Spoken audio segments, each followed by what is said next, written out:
My name's Eamon Macarena. I'm an Irish Republican Marxist Leninist from Belfast, and this is my comrade William Morrison. He has his own YouTube channel, which is well worth checking out.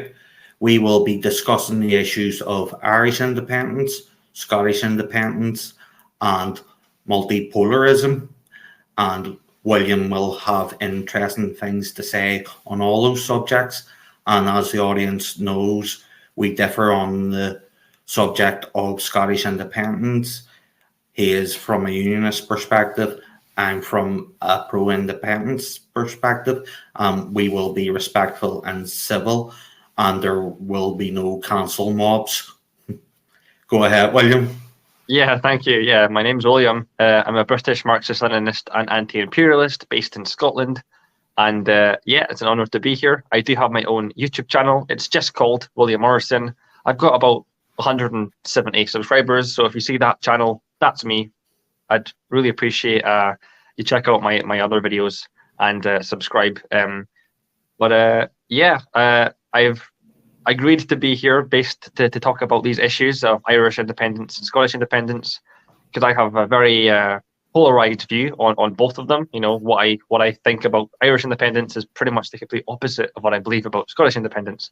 Yeah, the idea of multipolarism. I come from the international relations kind of background. That's what I specialize in. That's what I'm studying at university.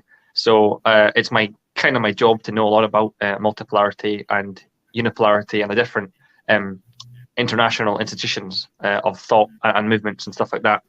It's my job to know the political activity and the political behavior of sovereign states and the organized political authority of the globe right now, from a national perspective. So that being said, yeah, I just want to add on to what Ian said. We are going to keep it civil, respectful, mature conversation. We might disagree on Scottish independence. That is fine. I'm not a single-minded person. I'm perfectly open to hearing other side points, and I'm looking forward to learning a lot. You know, there's a lot I don't know, and I admit to that. We're not experts in anything. So yeah, I'm looking forward to this conversation. Thanks. Well, I would counter the thing you said at the end. I would say, in my opinion, that you have expertise on geopolitics and geopolitical strategy. All right, that's fair. Yeah, okay. But that's it. In regards to political philosophy and political ideology, we can say whatever we want. Shall we start on the issue of Irish independence then? Of course, yeah. Please go ahead. This is a subject I don't know a lot about, so I'd really appreciate some background. Well, we should go back to the start, which is the Anglo-Norman invasion of Ireland, and what were the circumstances that led to this. High King Rory O'Connor deposed the hated King of Leinster, Dermot MacMurrough. This led to Richard de Clare leading an invasion of Ireland in 1167 to support the deposed king, Dermot MacMurrough. This was followed in 1169 by an invading and occupying force led by Henry II. And I would further add, in 1494, Poynan's Law stated that Ireland's Parliament could not meet without the approval of the Royals or the Privy Council. And I'll let you interject here, because I would like to know your opinions on Irish independence and how you came to that conclusion, William.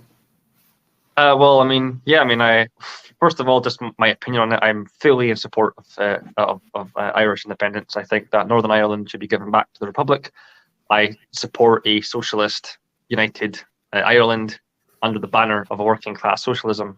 Obviously, I was first introduced to the idea of Irish republicanism, or kind of just just Irish nationalism. While I studied the IRA, obviously, there was many movements before that, and like you've just highlighted, you were talking about the 1800s. So Ireland has centuries long history of oppression and colonization and being occupied by foreign forces. So they have a history of very much being the victim of foreign alien oppressors. And so, of course, you'll have resentment. So absolutely, from a historical perspective, I absolutely wholeheartedly support Scottish independence. I got through that, like I said, being introduced to the tactics and the IRA, the provisional IRA to begin with, because they were kind of they're Marxist-Leninists. You can correct me if I'm wrong, but it's anyone, not just the IRA. I'm not going to pledge my allegiance to them now. I mean, I don't want this live stream restricted or shadow banned or anything like that. I'll try and keep it subtle, but yeah, they did a hell of a lot, and the people who backed them from an international perspective definitely were, in my opinion, the good guys. Gaddafi, the Ba'athist parties in the Middle East, the Islamic socialist parties in Northern Africa, and then obviously the Warsaw Eastern European Pact of the Soviet Union. The Soviets also massively supported the struggles for Irish independence by giving money to groups like the IRA. And I have nothing against that whatsoever. I think their tactics were absolutely necessary and justified. They had 800 years of oppression and occupation by foreign forces. It's no wonder that the water boiled, into social resentment. So the backlash was inevitable. Yeah, it was inevitable. I mean, and even looking at the century that happened in the 1960s, 1970s, that was the year of world conflict. We had World War I, World War II. We had decolonization. We had the British empires, the French empires collapsing. In World War I, the Russian Empire, the Austro-Hungarian Empire, and the Ottoman Empire. 3 empires were eradicated because of one global war in World War I. And then in World War II, that was the beginning of the end for the British Empire. And in one country at a time, countries got independence from British colonial rule. So of course, Ireland, as a colonial subject of the British, wanted their independence too. These countries like India and parts of Iran and parts of Syria that were kind of owned by France and Britain, Canada, the Bahamas. There were so many countries out there that were getting independence, and Ireland was so close to the British mainland. Of course, they should have been first on the list for struggling against independence. So I fully support independence, and that's why, pretty much. To pick up on a couple of subjects that you brought up, you said the 6 counties should be returned to Irish sovereignty, and this is the result of the Ulster Plantation. That was settler colonialism. In 1660, Presbyterians were 20% of Ulster's population and 60% of the British population of Ulster. After 50,000 more were planted, they were an absolute majority in 1720, and between 1650 and 1700, 100,000 Britons were planted in Ulster. And on the provisional IRA being Marxist, well, basically the provisional IRA and the official IRA, which is like the armed wing of the Workers' Party of Ireland, they split from the anti-treaty IRA and anti-treaty Sinn Féin, because in the Tom War, it was just Sinn Féin and the IRA, and that was between 1919 and 1921. But when the Anglo-Irish Treaty was imposed by Westminster, there was a split. Fine Gael went off and became the Free State government, and then a civil war was fought. And then in 1926, Fianna Fáil switched sides and basically recognised the Free State. So It was anti-treaty Sinn Féin and anti-treaty IRA, which continued to refuse to recognise the Free State because it was created by a statute in Westminster, and Westminster has no right to legislate for Ireland. And on the plantation, this was after Cromwell had genocided 600,000 Irish people, as well as sending 100,000 enslaved Irish to the Caribbean. And that's kind of personal for me because when I took my DNA test in 2020, I found out that I had Senegalese ancestry via Barbados. Really? So I wonder how that came about. Like Senegal, Scotland, and Ireland, it's quite a distance. But then again, if they're all on the same ship and the same island, that distance gets a lot more proximal. If people would like to use their imaginations. No, definitely, yeah. Senegal is on like the western coast of Africa, yeah. So from Ireland to there, that's several thousand miles away.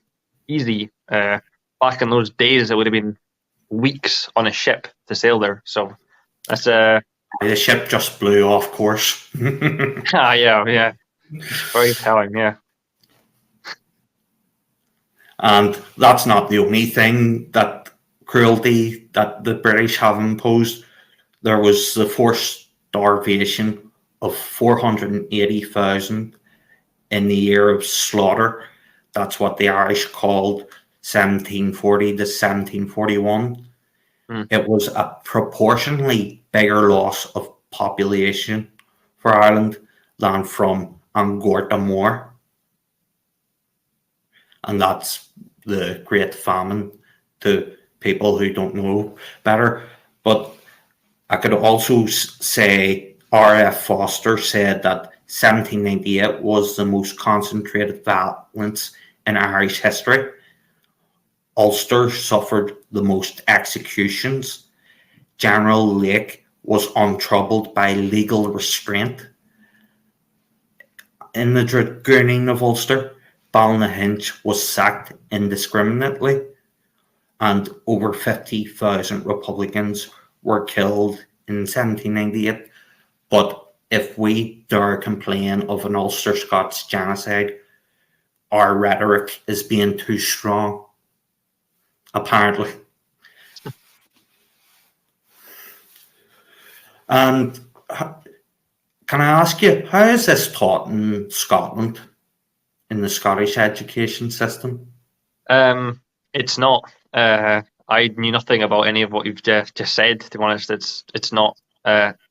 The Scottish educational curriculum, just we don't get taught about. So it's just completely whitewashed. It's not just from a pro-British I'd say the Scottish independence. So Scotland is a devolved power. So the SNP, the Scottish government, so have Holyrood right over what they teach. They have their own curriculum from England, and as we are ruled by a nationalist party, most of our history that we're taught is just kind of nationalist narratives on history.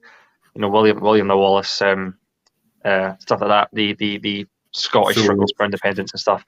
That's kind of what we're taught. Yeah, we're not really taught about the Irish experience under colonialism and British colonialism. We're not really taught about that. So it's a shame that we have to hear it from kind of outside or shady sources, because I mean this happened, you know. Yeah, it's horrible, but yeah, we don't get to answer your question simply. We don't get taught about this. It isn't a question of how it's taught; it's just whether or not we are at all, and we're not. So it's a real shame, because you know you can blame Westminster for that, but education's a devolved power. The SNP has full control over the education system here, and they're teaching us all the wrong things in almost every subject. So it's a real shame. So Holyrood's taking its cue from imperialists without critical thinking or questioning it? basically. Is that what you're telling me? Yeah, I agree with that. Yeah. I mean, like all countries, we claim to be a democratic society, and lots of people. I'm surprised when I speak to Americans about Scotland. Americans seem to think that Scotland is some sort of like social democratic utopia, like we're somehow like Norway or Sweden, like we're like a social democracy. We're not a social democracy. The SNP was founded, the Scottish National Party, the governing party of Britain, of Scotland, By overt was fascists. was founded by fascists in 1934. 1934, it was Hitlerite fascists that funded the SNP. They wanted to be the Scottish branch of the National Socialist Party in Germany. They wanted to be when Germany invaded Britain, and when they colonized Scotland, the SNP was there. They wanted to be like an adjourned branch of that kind of party. They were international allies. They were funded by open Nazis. So it's of no surprise that the party that now runs that obviously have came a long way. I'm not calling the SNP fascists. I think their ideology, the ideology has clearly changed, but they are still all like they're very right wing nationalists. They don't like immigrants and stuff like that. So yeah, I mean it's no surprise that it's imperialists that influence the education curriculum of what our children are taught. And yeah, we are taught that that the English are evil, the Irish don't matter, and that Scotland is superior to everyone else on the planet, and that our struggles for independence are the most important, and that's the only thing that is worth learning about. If you're Scottish and you go to a Scottish school, that is the only thing that you should spend effort in learning about, the Scottish struggle for independence. The Irish don't matter. Who cares if hundreds of thousands were starved to death and executed and killed for just wanting a little bit of independence? The English are evil, Irish don't matter, and it's Scotland that are the superior people, and we should deserve this is the kind of things that we're taught in our schools. Over the last 2 years, William, I've been reading a lot of history. Irish history, Scottish history, British history, English history. And basically, without the others, you can't really learn about the history of one. Because Irish, Scottish, British, English, it's all intertwined. And I couldn't believe it when I was reading, particularly the history of Scotland, how much cross-referencing it did with the other histories. And I think without that, you can't teach. Well, if the aim is to teach Scottish history, you can't really do it without the full context. And it's the same with Ireland. This number has been revised down a lot. The death toll of on Gortamore, which is 3 million. I've seen that number revised down to 2.5 million, 2 million, 1.5 million, and now they're revising it down to 1 million. And you're like, you've just reduced that to a third. And another thing, Ireland's population was halved, and it still hasn't recovered to this day. And I bet you that's not taught either. Yeah, that's insane. How one event in history pretty much halved the Irish population. It's unbelievable. They didn't all die. There was the population of Ireland during the famine was about 3 million, and 1.5 million people are unaccounted for. They were either moved to England or just starved to death or were killed, and it was an absolute mess. It was horrible. There's no other experience in international history where that's been the case, where they half the population in a matter of years. That's a really sobering statistic. And any attempt to revise or reduce that or downplay that number is absolutely disgusting. It's just reinforcing British colonialism. It's horrible. But not even that. Imagine that was done to other genocides. Yeah. You'd just call it straight out denial and revisionism, and rightly so. It would be like denying the massacre at Glencoe or the clearing of the Crofters. You're just doing it to suit your narrative and suit your narrow ideological ends if you're doing that. And when there were violent Pictish raids or violent raids from Argyll, Strathclyde, you're just trying to make history suit your narrative in the here and now, and it's just immoral and deceitful and dishonest. What would your thoughts be on that? No, I mean, yeah, I agree. Ireland, you know, there's a famous quote that everybody knows, that history is written by the victors. Whoever wins something usually gets to write what actually happened, completely disregarding of the loser's perspective. And you know, if you apply Marxian kind of dialectical and historical materialism to that, you can see that it doesn't. We shouldn't be thinking about this as a national thing. It's a class thing, and you know, the losers are always the oppressed and labouring classes in any mode of production. It doesn't matter if it's slavery, the feudal system with the serfs, and now modern day capitalism. It doesn't matter. It doesn't matter what countries win wars. It's always the people that lose in each of those countries. It's always a class thing. And you can talk about intersectionality, but I really do think that class is the primary contradiction. So yeah, I mean, I agree with you that history is just this. It's a difficult thing. Nobody really knows the truth because it's written by so big liars. And of course, whoever wins wars or whoever wins historical events are just that side that has the most resources, material resources, to have won in the first place. And if they have the resources to win a war, then of course they have the resources to completely rewrite history of what actually happened. It's horrible. So yeah, I mean, history is written by the victors, and the victors are never the actual people, the actual working class of any country. We are always the ones that lose. On resources, winning wars, and the working class always suffering.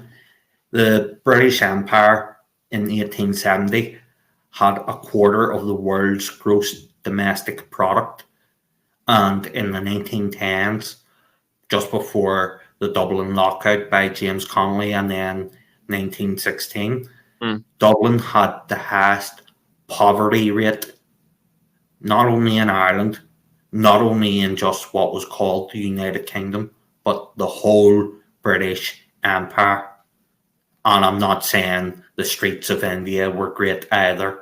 I am not saying that, but I'm just saying this is how sharp and pervasive the effects of imperialism is on the lumpen proletariat, which would have been the people in the tenements of Dublin.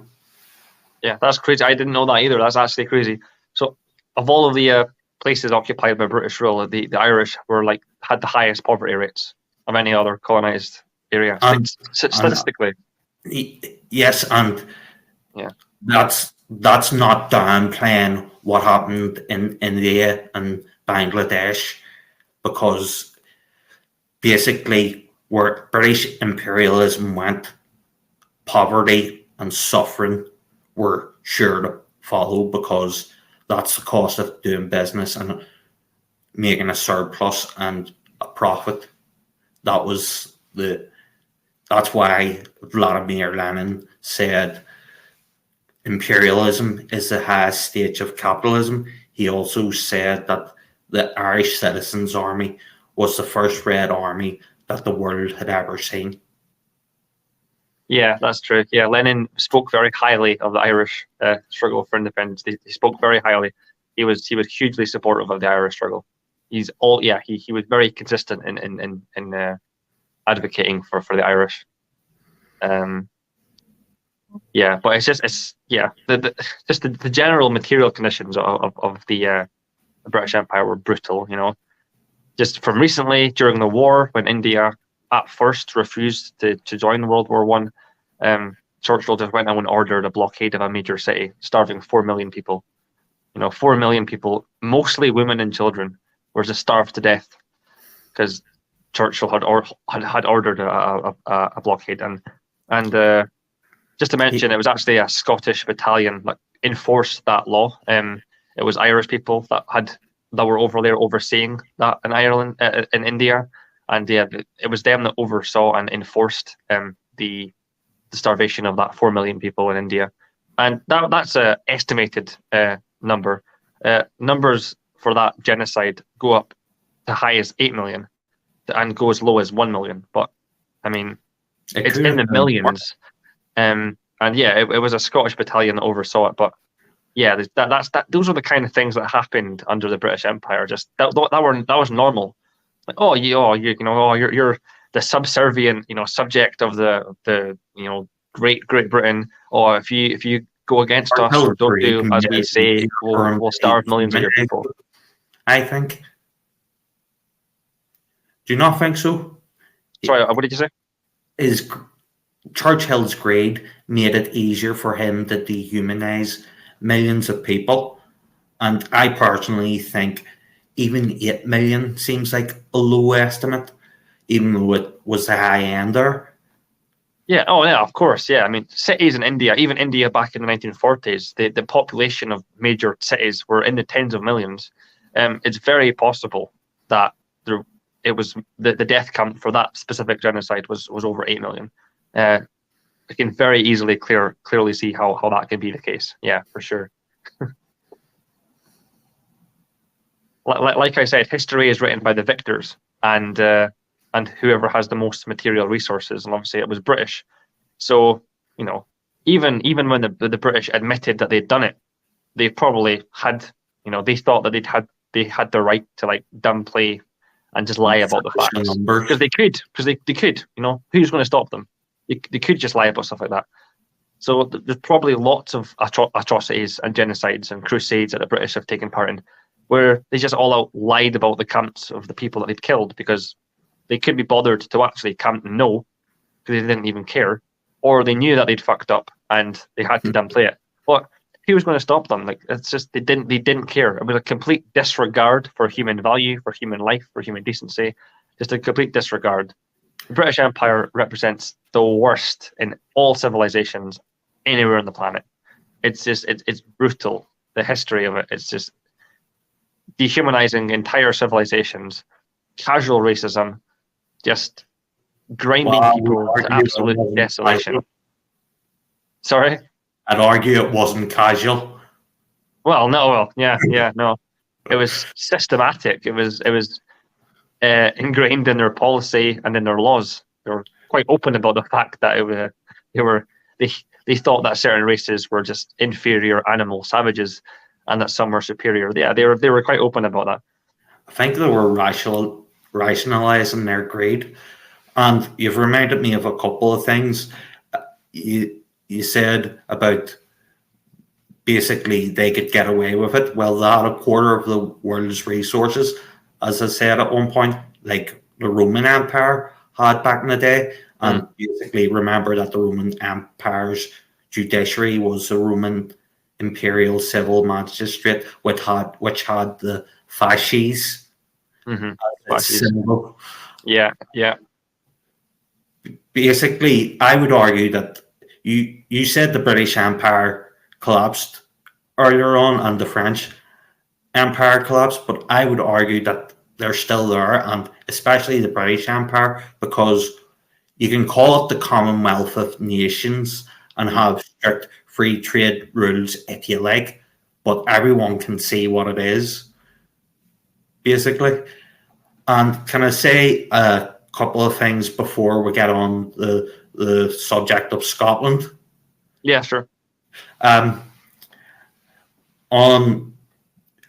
part of my notes I have here on why Ireland deserves independence, there are 100 million Irish people in the world, and 88% of Irish people retain the genetic markers of the first settlers, and hunter-gatherers and caribou, there is evidence that they lived in Ireland 33,000 years ago. That makes Ireland an ancient civilization, relatively. And I would say that Lornians came to Ireland as they saw Antrim's hills from Caledonia, and you know where that is. Yeah. And the origins of the Irish show that there are pre-Aryan words of Afro-Asiatic origin in the Irish Gaelic language. This means the Irish have been speaking their language throughout their existence.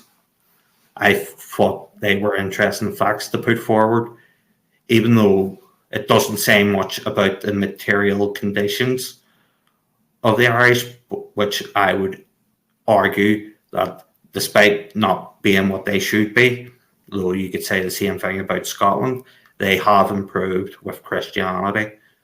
And with the rise of the right-wing nationalists in the SNP, Scotland's got less religious and the material conditions have worsened. But can I ask you to explain, even though you did a great video on it, on why you take a unionist position on Scottish independence? You just want me to reiterate like why I think that Scotland should remain part of the UK. If you could summarise it, and for those in the audience who have not seen it, I would recommend going to William's channel and watching it. Yeah, please do. The video is called I can't even remember. It's something like 3 reasons why I don't support Scottish independence or something. But there's many more I have that I don't support Scottish independence. But the main one is that the class history of the relationship between Scotland and England, ever since the trade union movement and the socialist movement began. I mean, Ian already knows what I'm going to say, but we've always had a sense of solidarity and comradeship with the English. That's been a sense, not from a colonial perspective. I'm not talking about colonialism here. I'm just talking about the trade union movement, the socialist movement, a working class grassroots movement. There's always been a sense of solidarity between the Scottish and communist, Scottish and English workers. From Red Clydeside, when I think it was 1919, there was massive industrial strikes, general strikes in Glasgow. Hundreds of thousands of workers went on strike. Women joined in the strikes and refused to pay rent and stuff like that. There was very violent clashes with the police. And what happened was that the English actually locked the Scottish soldiers in their barracks in case they sympathised with the Scottish, the Scottish peasants revolting. Sent in troops. England sent troops into Glasgow to put down the unrest because the strike got so out of hand. But this isn't a story about England oppressing Scotland like the nationalists would have you believe. Actually, this was the start of an entire movement all over the UK. And workers in England were inspired by Red Clydeside and also went on strike too. So actually, it got so bad that the tanks actually had to leave Glasgow because it got worse in other places in England because workers had been inspired by Red Clydeside and the Scottish workers rising up. And, all over England, Manchester, Birmingham, Liverpool, London, Sheffield, with the steel factories, they were all going on strike. Nobody was working. Production plummeted within that couple of weeks where it happened. And there was hundreds of arrests. There was I don't know the specific number for how many people were killed and stuff. I don't think it was that many, to be fair, but it was very violent, and it was a symbol that rippled through the entire of the British Empire, which was we stand united as a class. We are the oppressed class from an international perspective, and there's always been a sense. And during the Thatcher era, when Margaret Thatcher was outsourcing jobs and deindustrializing Britain and sending all of our good-paying jobs over to developing countries to pay them workers less money to make even more profits. Hundreds of thousands of people were getting laid off every month in Scotland, England, and Wales. And it was very, very difficult times. Even here in Dundee, we had rates of about 40% unemployment rates in Dundee during the 1980s. I think mass, like that's a huge number. Even nowadays, we talk about like the Spanish unemployment rates. They're about 25%. Like we were 40 back then. Huge unemployment rates. It was almost impossible to find a job. That's because massive factories were just sent to Bangladesh or Indonesia or Vietnam. So yeah, massive strikes happened. I think they started in Wales and England, the miners' strike, when the mines were threatened to go on strike and eventually did. And there was hundreds of thousands of of workers all over Scotland, England, and Wales going on strike together. They were all marching under the banner, the red banner of socialism, and those were the good times. Those were the golden age of the communist movement here in Britain. Absolutely fantastic stuff happening. Welsh workers were getting on buses to England, and English workers were getting on buses to Scotland to join in strikes there, and Scottish workers were going down to England to join in picket lines there when the police were being too harsh in Scotland. And it was a network of supporting each other. No matter, we didn't care if they were English or Welsh. They were workers, and they were facing getting laid off. They were facing losing their job, losing their livelihood, losing the ability to feed their family. I know the whole idea of a family is quite a controversial issue, but I completely am fine with the traditional idea of the value of the family. I think it's a good thing that all communists should be okay. Like, there's nothing inherently wrong with the traditional family, and that's what they were. That was the heart of the issue when the miners' strike were happening. These workers were not going to be able to feed their families. These male workers were working impossibly difficult hours, getting almost no money, but still being able to feed their family and have food on the plate. And for the first time in lots of those people's lives, that was becoming increasingly difficult to do. And so it didn't matter, we won't support them because they're English, or we won't support them because they're Welsh, and they're just all alcoholics, and all Scottish people are all drunken alcoholics who'll fight you for no reason. Like, we didn't care about those stereotypes. We supported each other because this was a family matter. Families were losing income, and they couldn't feed their children, and they couldn't send their children to school, and it was disgusting conditions. So all throughout British history, recent British history, there's been a sense of solidarity. And I don't believe for 1 minute that solidarity is through coercion or influence or force or control or intimidation by Westminster. I think that it's a mutual understanding that, yes, we have national differences or ethnic differences, because my next point is that Scotland isn't even a nation to begin with. But we have ethnic differences. But that doesn't matter. We are a class. Welsh workers have more in common with Scottish workers than the Welsh do with their own ruling class. We are one class, united. So moving on to my next point is that there is no Scottish nation. Scotland isn't a country any more than England is a country. And I refer to the Marxism and the National Question. If anyone's read that pamphlet, there's a criteria. It's not a relatively strict criteria, but there are criteria there that kind of tell Marxists whether or not something is a country or not. And I don't see from that pamphlet how Scotland can be a nation.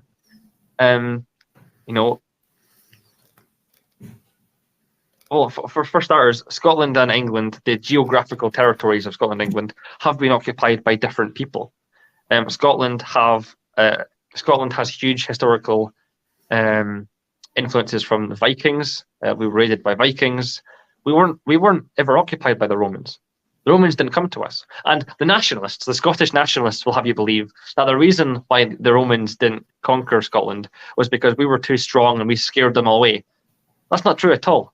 The Romans never attempted to invade or occupy Scotland. We didn't have the resources. They had no interest in occupying Scotland. We had nothing that they wanted. England had fresh canals with fresh water.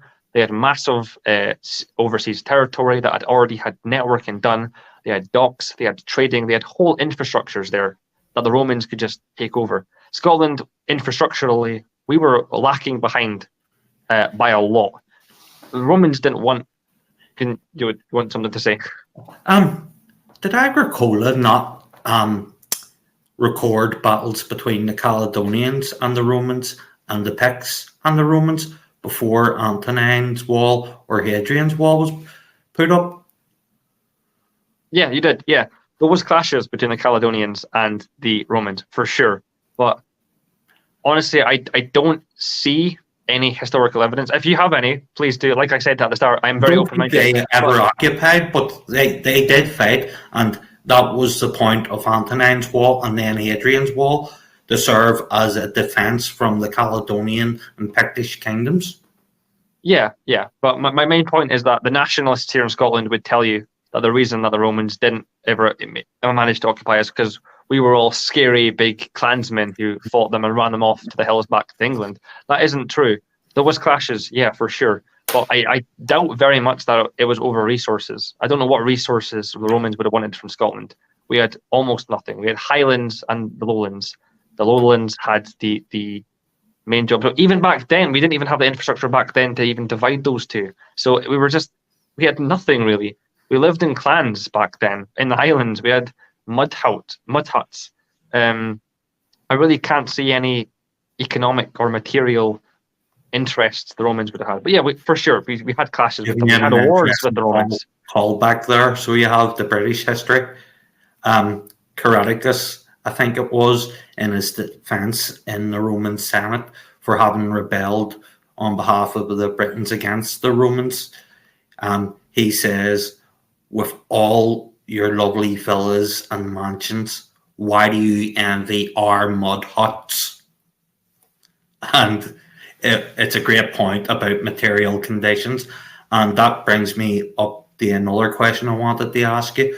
What are the material conditions of places like Govan, the Gorbals, the shipyards, and the mining towns in northern England and in Wales today compared to what they were? And they weren't great during the Thatcher era or the times when there were strikes in the 20th century. Well, I mean, we can see now, if you walk down any of these places, high streets, they're desolate buildings. They're pretty much, they've been decayed and completely neglected for decades. There's been no investment into these communities and into these areas, and they've just been kind of left desolate. Even here in Dundee, we had major factories and we had mines here. And if you look down the high street in say Lochee or Minas Hill, which are like kind of the schemes in Dundee, there's nothing there. There's boarded up shops, there's graffiti, there's broken shattered windows.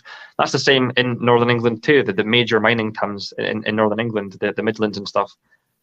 You walk down these high streets and there's just been years of decay. There's graffiti, there's smashed up windows, there's boarded up shops. There's almost no investment. Like, it's really depressing actually to see. Before Thatcher did what she did, these were thriving towns with massive economic output. They were making money. They were providing for families, like we talked about before. Good things were happening. It was the golden age economically in Britain, the 1960s, 70s. These were good times, comparatively to other times. Those were one of the better times. And even people who are alive today in Britain will tell you, 60s, 70s, wasn't the worst years that people have gone through in Britain, mainland Britain. But you see now after the outsourcing of jobs and after the Thatcherite era, these places have been left desolate. The material conditions are just awful. There's high crime rates, there's high incarceration rates, very low reoffending rates. Very high reoffending rates. Austerity has taken its toll. There's shops closing down all the time. Unemployment and poverty are higher in those areas than anywhere else in Britain currently right now today. It's a shit situation for a lot of people, and a lot of people are just giving up and leaving the town that they were brought up in. These people might have been born and bred in these places, and they're just getting up and leaving because there's nothing there for them now. It's a decaying. I can understand high streets. Why Brexit happened against such a backdrop of poverty in Northern England, which was something that Engels was writing about. And do you want to outline your third objection to Scottish independence from the video we spoke about before I make my case for Scottish independence? Yeah, sure. Well, pretty much my third point that I'd make now, the video I made was quite a while away. The the third video I'd make up now is just that, like, Scottish material conditions have worsened under a devolved Scottish Parliament. The Scottish Parliament, the Scottish government has had their opportunity to improve conditions for the people. They have massive. Scotland is pretty much an independent nation. We have Devo Max now. We have maximum devolution, pretty much. We don't have control over the military or immigration, stuff like that. But we fund our own hospitals now. We fund our own prison system. We have our own separate police forces. We have our own banks. We have our own currency to a certain extent. You know, we have the Scottish banknotes that you can't use in England. A lot of English places don't accept Scottish notes because they think it's some sort of fraud. We have our own institutions. Scottish notes in Ireland here. Yeah, so yeah. But you can't use Irish or Scottish notes in England. There's actually a crime against it. It frustrates me. Yeah, but go ahead. Essentially, material conditions have worsened even under. You know, the Scottish Parliament was set up in, I believe, 1997, and so they've had decades to improve the education system, the healthcare system, the prison system, public transport, and they haven't. My city, Dundee, we are the drug death capital of Europe. The entirety of Europe, the city that I live in right now, is the drug death capital. We have the most deaths from drugs per capita than any other place in Europe. We're also the highest rates of teenage pregnancy in Europe. We're the teenage pregnancy capital of Europe. Dundee, not Scotland, Dundee, this city. There are more people per capita. Is it heroin causing the premature deaths? Heroin is a huge problem, yeah. Heroin is one of the biggest killers in Scotland in regards to drugs, for sure. You know, so yeah, but there's huge problems. These are massive social problems. Knife crime is not just a problem reserved to England. Glasgow and Edinburgh have their fair share of knife attacks every year, and it's getting worse because the police used to call Glasgow Belfast without the bullets. Yeah, that's very true. Yeah, Glasgow's always been a volatile and polarized place culturally and socially. That's definitely very true. It's a good analogy. But yeah, I mean, my point is the SNP, which, like I said previously, is a party that was funded by Nazis, Hitlerite fascists in 1934. Obviously, their ideological foundation has changed, but they are still right-wing nationalists who openly and quite proudly spread hate against the English workers too. I mean, yeah, you can say whatever you want about the English ruling class. That's fine. I'll join you in that. I'll join you in advocating for the abolishment of the royal family. I don't want anything to do. I want them abolished. I'd have them lined up if it was up to me. You know, that's not the Britishness that I'm trying to advocate here. There are two different kinds of patriotism in every single country on the planet. There's working class proletarian patriotism, and then there's super patriotism by the ruling class. And by the definition of what patriotism actually is, it should be communists that are the most patriotic people in society. And the government, like the Tories here, the Conservatives, they will claim to be we're patriotic, we love our country. They don't love our country. If they loved the country and the people that they seem to occupy and reign over, they'd look after us. Because we are British, they should look after us. We have a shared national identity. But they don't. They could give a shit. They would rather sell us out to private foreign investment and private companies. They'd rather send us off to war to die for oil and natural resources, for geopolitical agendas that have absolutely nothing to do with the interests of the working class. Communists are the true patriots in every single country. We should be patriotic about our history and our country and our people and our land and our soil. So there are two different kinds of patriotism. And yeah, if Scottish people want to be patriotic, that's fine. But I see Scottish communists all the time here in Scotland who vote SNP because they think the SNP are the best party to give Scotland the independence, the socialist Scottish republic that they think that's not true at all. The SNP is still a party of the bourgeoisie. It's a bourgeois ruling class party. It represents bourgeois interests, and material conditions have consistently and constantly deteriorated year after year under SNP devolved power. we're no better than England in regards to that. And actually, in regards to imperialism, a lot of nationalists will say, "Oh well, we'll weaken British imperialism." I don't see how that is true at all. We would be unifying the British ruling class with a Scottish and an independent Scotland, but weakening the voice of the British working class. Like I said, we have had centuries of solidarity and comradeship with English and Scottish and Welsh workers. And if Scotland was to become independent, we'd be turning our backs on all of the progress that we've made in these institutions with the English and Welsh workers. We'd be leaving them behind. And I don't even think we'd be leaving them behind, because I don't think Scotland would be better as an independent nation. I don't see how Scotland being an independent country would weaken. It might weaken British imperialism, but it won't weaken international imperialism. It would create yet another imperialist state. If you look at the SNP's foreign policy, they are more imperialist than Westminster. If Nicola Sturgeon was the PM, if Nicola Sturgeon, the first Prime Minister of Scotland, if she was in charge of Britain, she would have troops in Ukraine right now fighting against the Russians. She would have Scottish troops marching through Aleppo, killing Syrians. She would want troops in Taiwan to deter China from retaking its own land. English ministers have never even mentioned anything about intervening militarily in Taiwan. This is the radical hysteria that the SNP are spouting, and they think that this is good. They think this is popular. This is not popular. The SNP, from a foreign policy perspective, are more imperialist than the English. So I'm sorry, but I don't think that would weaken imperialism. It might weaken British imperialism, but British imperialism is connected to the wider network of international imperialism, US-led, hegemonic, parasitical, monopolistic, unipolarism, and Scottish independence would not help the working class internationally. It would assist in the further repression and retrograde conditions of the working class internationally. So, yeah, that's me. That's my rant over. My counter argument would be that you don't need the SNP or Anglophobia or deteriorating material conditions for an independent Scotland.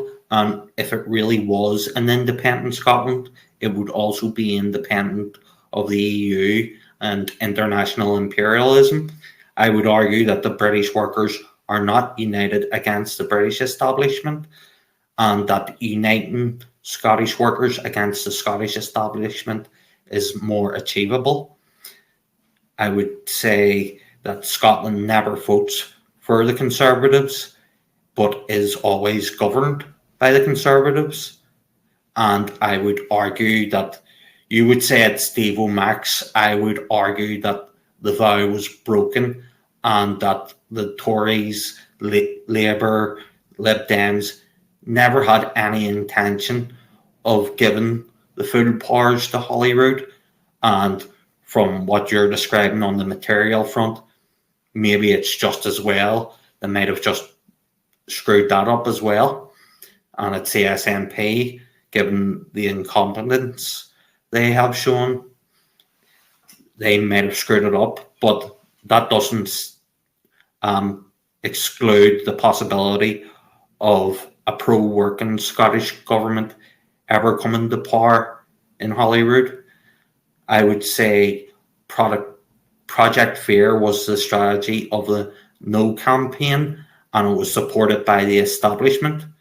If it was a divide and conquer among the workers' strategy, why would they support the campaign against it? And I would say that better together is a lie, as all those bad things you rightly identified Holyrood doing it. They did it under the auspices of and with the blessing of the Westminster government. So much for better together on that. I would argue that Scotland is self-sufficient in hydrocarbons. It possesses the world's biggest oil field in the North Sea, and the North Sea profits are at a record high. Imagine if you redistributed that to the people in Govan the Gorbals and the shipyards, or even the Dundee. It could revolutionise the working class majority, basically. Scottish people are of Scottish and Pictish descent, so I would argue that it does form a separate cohesive nation compared to the other British nations, and they have had a separate culture since the Iron Age, and Gaelic and Scots are the spoken languages of Scotland, as Gaelic and Scots are spoken languages in Ireland. So there's that similarity, and Pictish coins show Scottish economic independence in history. And another difference is English people have half the Irish ancestry that Scots do, and that the Dark Age Scottish genetic markers are still intact with the people of Scotland today. Would you like to come back on that before we speak of multipolarism? Yeah, sure. Just quickly, yeah, I do want to talk about multipolarism, and as we're reaching about an hour mark, so yeah, sure, I'll give you just a real rebuttal. A lot of your argument about Irish and Scottish experiences are a lot about genealogy and ancestry, about the history. Not just the history. The history is important, obviously, but you have like a specific interest in like the genealogy of people and like the ethnicity and the ancestry. And I just want to ask, like, to what extent do you think that that's important to nowadays material conditions? Like you said before, that like there's about 100 million Irish people in the world. Well, obviously, the population of nowadays Ireland, even if it was unified, would be less than 10 million, I think. So to what extent do you think that genealogy and ancestry is actually important nowadays? And also, you say that we don't need an SNP to get independence, and that's fine. Like if you want like an armed like Scottish Socialist Republican group, that's fine. You know, you can try it that way too. I'd caution against it. Well, that's fine. But like, I just want to see, like, you know, we do live in a bourgeois national democratic society. You know, I just want to know, if not the SNP, because a lot of communists like us in Scotland vote for the SNP because they think that it's true. So are they wrong to do that? And what's the alternative to the SNP? And also, the Conservative Party is the second biggest party in Scotland. So everyone talks about how independence is some sort of mass movement, and that everybody in Scotland wants it, and that everybody in Scotland wants freedom from the bad English. But actually, I mean, in 2014, the No won, the Better Together campaign won, by a very small minority. I'll give you that. It was very, very close. And I think I even admit it myself, as somebody that does class myself as British and doesn't want independence for Scotland. I do think that in October 2023, when we have the second independence referendum, the yes will win. I do think that Scotland will be an independent nation. Yeah, I don't want it, and I will campaign for the no, but I think it's going to happen. A lot's changed in the past 9 years. Well, yeah, I just want to know, like, if not the SNP, which obviously if the yes do win next year, it would be them to run an independent. And I've already talked about the open and proud racism and Anglophobia that they've espoused, the hate crimes that they've helped spark and heat up, and the hate crime bill. These are the most liberal, woke people you'll ever meet on the planet from a domestic perspective. Apart from Britain, Britain introduced the hate bill crime, and pretty much every other place rejected it. Scotland, no. Flying colours, they passed the courts. We now have a hate bill crime. You can't say certain things. Scotland is the only country in Britain right now that you're compelled to not say certain things. And I'm at university, and I know people at university that's been kicked off their course for even questioning the trans ideology. I've had people in my course that's been kicked off their course saying, "No, you can't. You're done. Like, you can't be a university student anymore." They've lost their privilege and their seat at the course for even questioning stuff regarding the LGBT or the trans related questions. And that's fair enough. Well, sorry, it's not fair enough. That's absolutely abhorrent. But that doesn't happen in England. I have comrades in England that I'm very close to. It doesn't happen. You still have that little leeway. So actually, you can talk about how bad the English are, but Scotland is becoming more fascistic more quickly than England is, to the point where people can't have education. Can I address your point and answer your questions, sir? Yeah, no worries. Yeah, that was pretty much me done. But basically, I think there is a need for a pro-independence Marxist-Leninist party, as instead of a party like the SNP, ALBA, or the Green Party. And on the hate crimes bill, so criticising gender ideology, that's beyond acceptability, but Anglophobia is fine. I don't see how that's consistent and how that would be a strong basis to build a future Scotland and improve material conditions of the working class in Scotland. It seems paradoxical and self-contradictory. This is one of the things that I'm worried about if Scotland does become independent, because that is the ideological path that we're going down. England isn't. England is sticking to its quite conservative roots, in that it isn't really fully supportive of that. The English working class, the Scottish working class, whether or not they're doing it themselves or they're being dragged by the ruling class, but we are being forced to say these certain things and support certain things that we might not support. And hell, even if we ask certain questions, even if we want to know a little bit about what's actually happening, if we actually genuinely ask for scientific explanations. So that's one of the things that I'm scared about. This is the path that we're going down. We're not even independent yet. And this is what the SNP has done. They have compelled speech. They've imprisoned people for making jokes that are racist or transphobic. They've deplatformed people. They've sacked and recalled public ministers who have said the most basic, this is the most slightly kind of questionable stuff. It's unbelievable. This law is absolutely crazy. So you can say something innocuous and end up in jail. Pretty much, yeah. There's been people that have been arrested. I don't know if that person it went viral. I don't know. It was a couple of years ago, but it was a Glaswegian guy who taught his dog to see Kyle, and he's like, Paul. Yeah, I did. Yeah, I said, oh, do you want to? Mike Meacham, was it? Yeah, he was sent to jail. He was sent for 2 years, 1 year on parole, and he had to pay like a 10 grand fine, £10,000 fine. It was a joke. It was a cute dog doing a horrible thing regarding the Nazis. It was a fucking joke. He got offended on the internet. That's what that was. Yeah, and that's all. It's absolute hysteria, and this is the direction that Scottish society is going down, and I want absolutely nothing to do with it. So if the English working class can give us some sort of fucking normality, then that's fine. I want to stick with that. I want to stick with the normality of the working class, not go absolutely hysterical over the slightest thing. Before we tackle the issue of multipolarism, on Tories being the second biggest group, since I'm still here.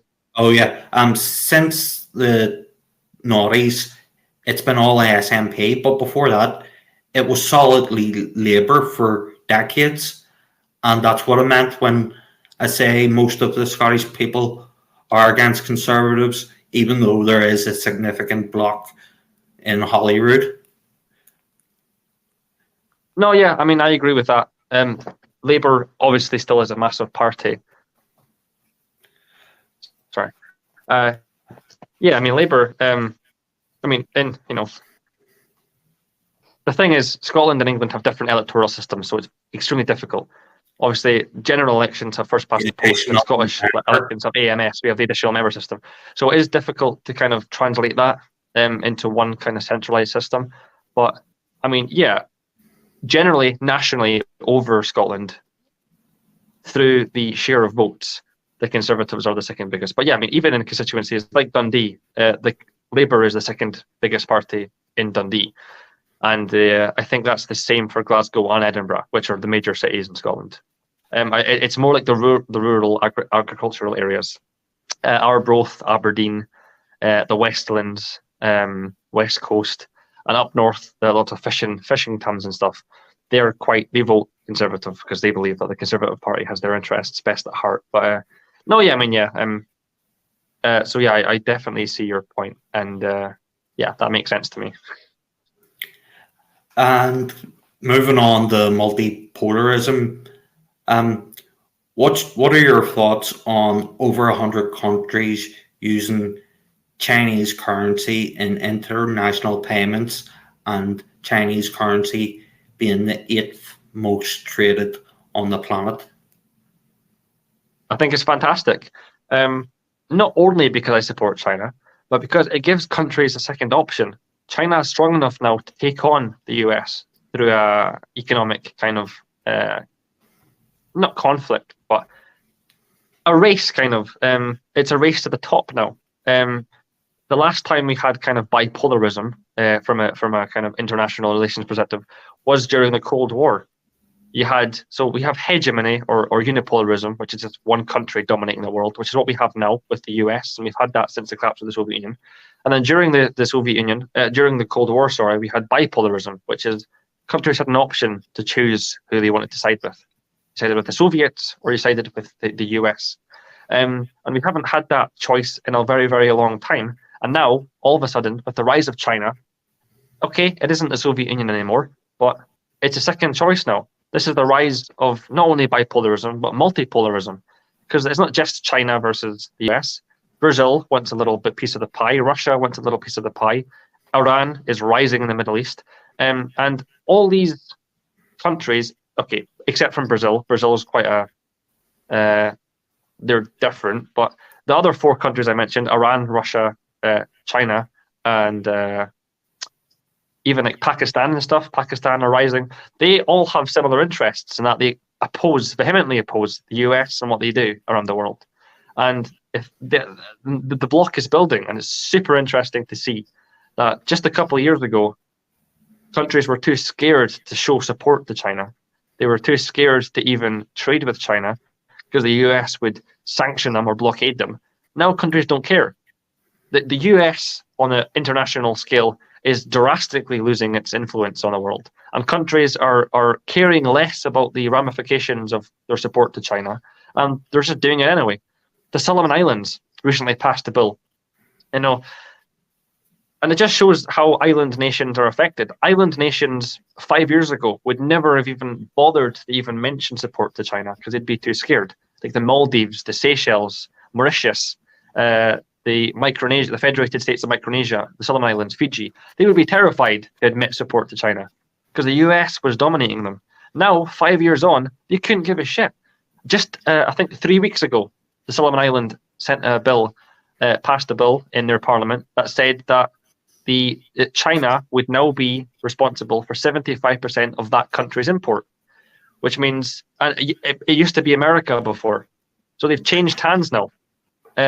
Most of the trade that the Solomon Islands get is with China now, not with the US anymore. And as long as that keeps on happening in that trajectory, then I'm very much supportive of it. And you said over 100 countries are now using Chinese currency and trading with China, and the US can't do anything. They don't have a leg to stand on.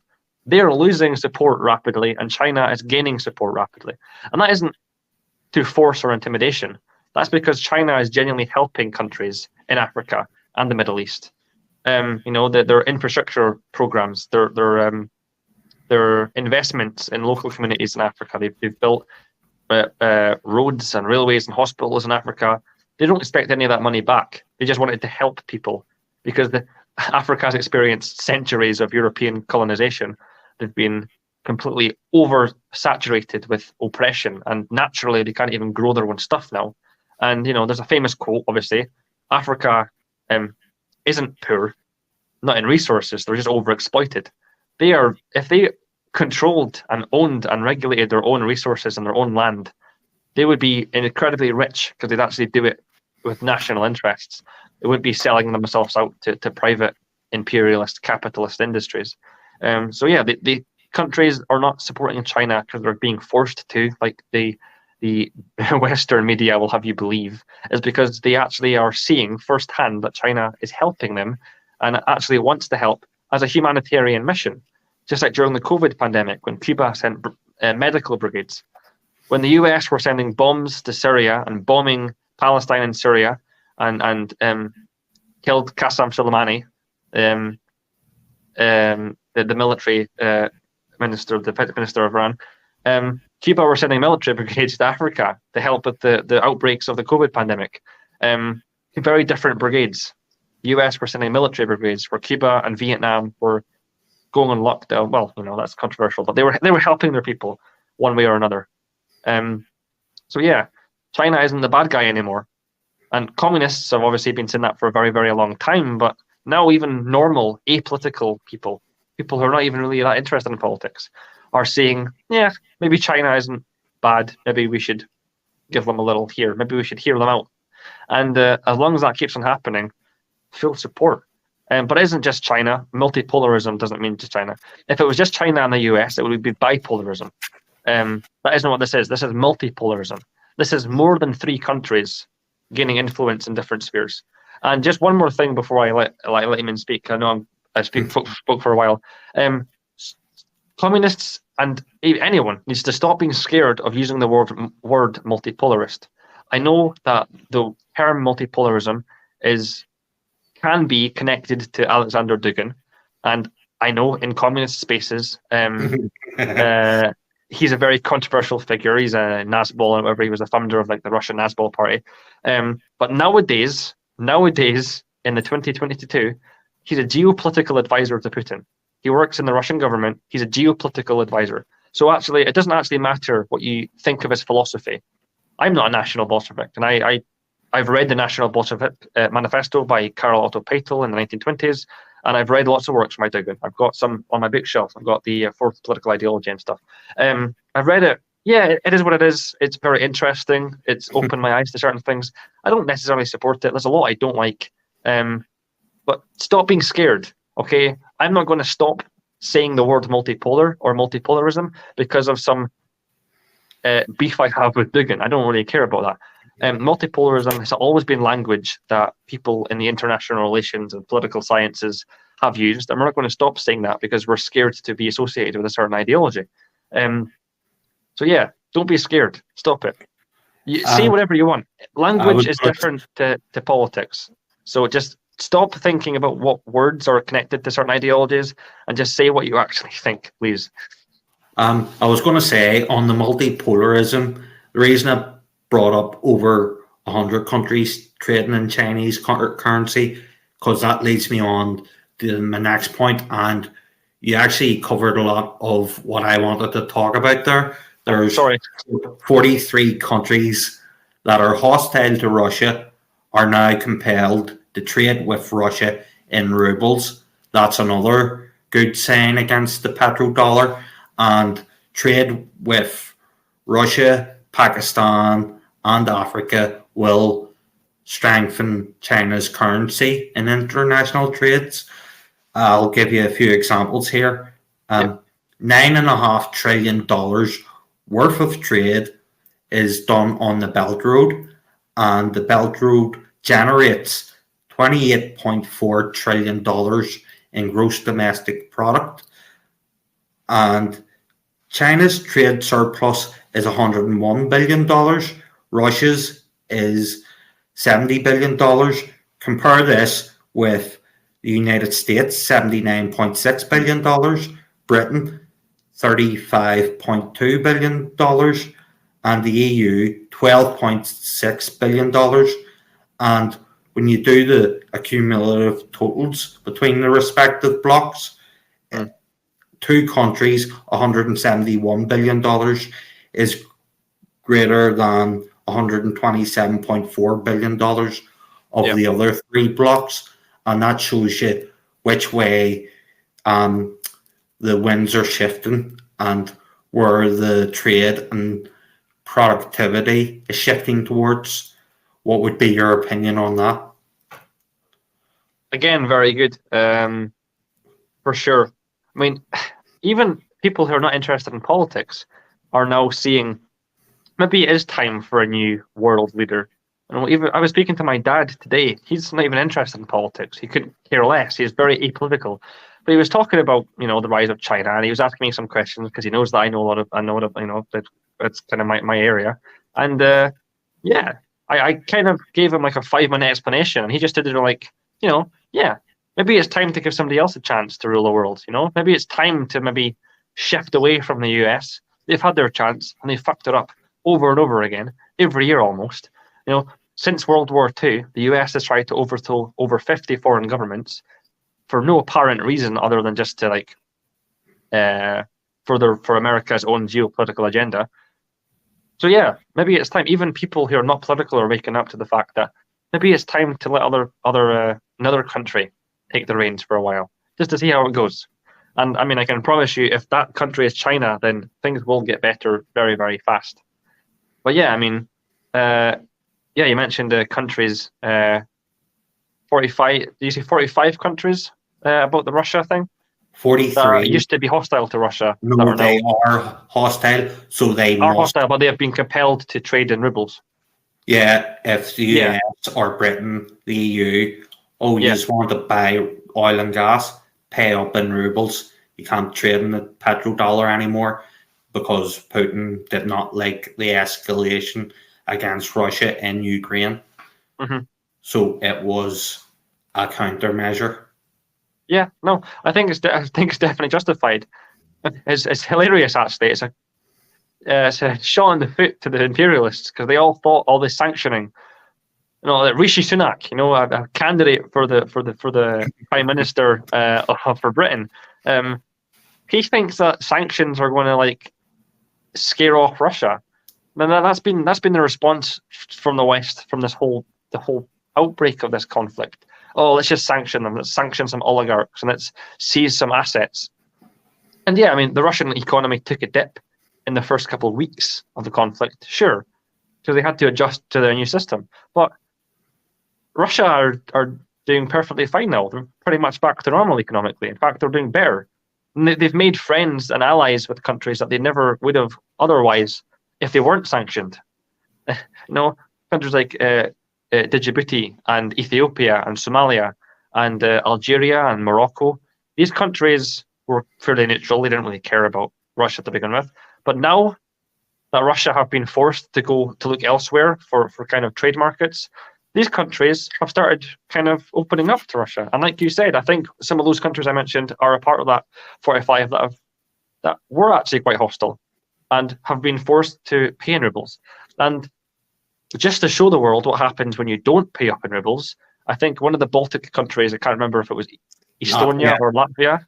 It was Latvia. Latvia. Yeah. No, they got their energy cut off. They refused to pay in rubles. They were like, hell no, we're not paying in rubles. We love the USA so much. We love imperialism. Oh, the EU, the NATO is going to back us. And they didn't. Russia cut off their energy supply for a good while because they refused to pay in energy. And that was their whole country fucked. So that's what happens when you side with the imperial. In the Horn of Africa, you were talking about Somalia and Ethiopia. I think this shows the difference between the American approach to nations and the Chinese approach. The Americans are doing a regime change war in Somalia for Somalia's lithium, and they're doing a brutal regime change war against Ethiopia by arming the TPLF. Yeah, and they're doing that for Ethiopia's gold, silver, and potash. Mm-hmm. Whereas you look at the Chinese approach to Ethiopia, the Chinese Foreign Ministry a few days ago was boasting about the plane loads of goods and produce going towards Ethiopia from China. Yeah. And that just shows you the world of difference. Yeah. And this is why there are multi-poles emerging and ascending now, as you pointed out. Yeah, for sure. Absolutely. Yeah. Yeah, it just shows the difference in geopolitical strategies. We've had decades, centuries of Western imperialist countries, doing regime changes. Oh, if they don't like something or some, shithole country, as Trump would put it, that we can just do a regime change. We're America, we're number one, we're the best, we're the strongest, blah blah blah. There's nothing that anyone can do to stop us. We don't like something that's happening. We can just thing a regime change, kill tens of thousands of people, but we'll get what we want in the end. It's fine. They boast about that. They boast about all the countries that they've forced into democracy, even when the countries weren't even looking for it in the first place. They were just forced to have democracy. Like Afghanistan, which have now ended up under the control of the Taliban. Things like this, it's not worked. The geopolitical strategy of the US, foreign policy-wise, has not worked at all. It's caused in mass murder, hundreds of millions of people since World War II dying unnecessarily because of some geopolitical strategy by the US. And then they boast about it. They boast about all the American military and how strong and powerful they are and how they can do whatever they want. Exceptional. China's approach is completely opposite. They're not looking at resources. So what? They talked about Somalia and about lithium. Lithium is the new gold in today's financial trade and in the new kind of marketization of resources. Yeah. Lithium is the new gold. That everyone wants lithium, and lithium gets put in batteries. You'd think China, being the sweatshop of the world, would want lithium to run their factories. They have no interest in stealing lithium from Somalia. That's Somalian lithium. America, they've been trying a regime change for ages. China have no interest. They have a completely different worldview, the worldview of Marxism-Leninism, with Chinese characteristics.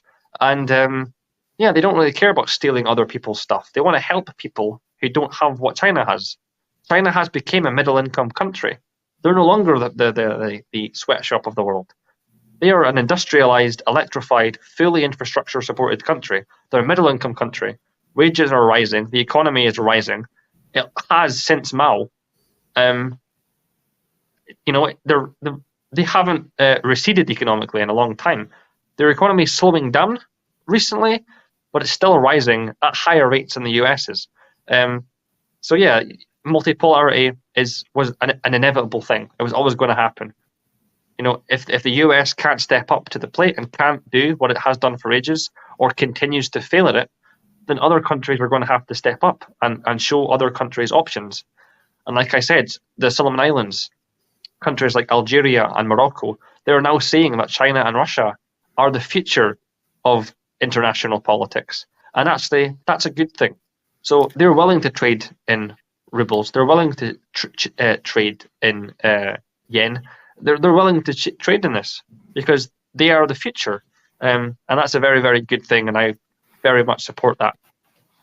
I wouldn't say China is completely faultless, though, as they called Ansar Allah terrorists for shooting down a Chinese Predator drone in Yemen.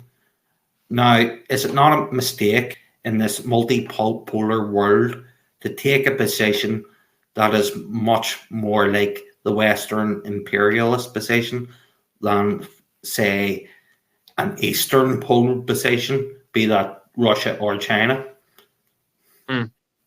Yeah, I'd agree with that. Obviously, no one's perfect. I'm not saying China's perfect. There's a lot I don't like, or I'm not comfortable with. And yeah, that was a very childish thing to do, in my opinion. Obviously, whoever made that decision to do it was an expert in his field, and obviously he was a professional. I'm not. I'm just some fucking young guy on online talking about it. But I do think it was quite childish to call them terrorists.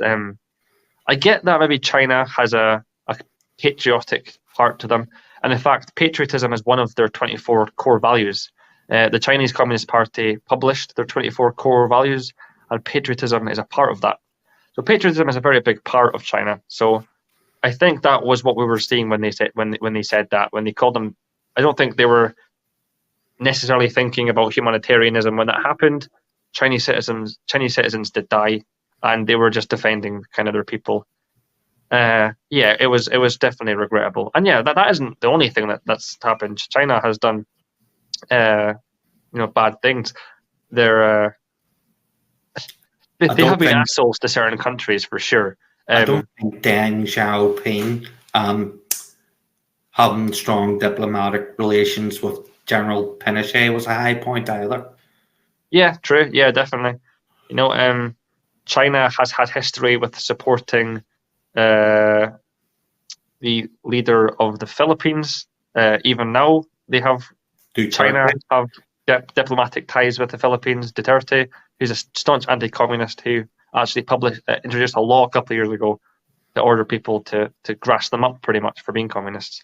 They had ties with Indonesia during the genocide of workers there. And Deng Xiaoping had ties, good positive diplomatic ties with Pinochet, who used to throw trade unionists out of helicopters and send them to camps in the rainforest and starve them to death in camps. The Pinochet death camps have been compared just as bad as the Hitlerite World War II camps. His treatment of communists and workers who wanted better conditions were brutal. Even people who weren't even nearly as close as radical as communists, social democrats, quite liberals, they were sent to death camps under Pinochet.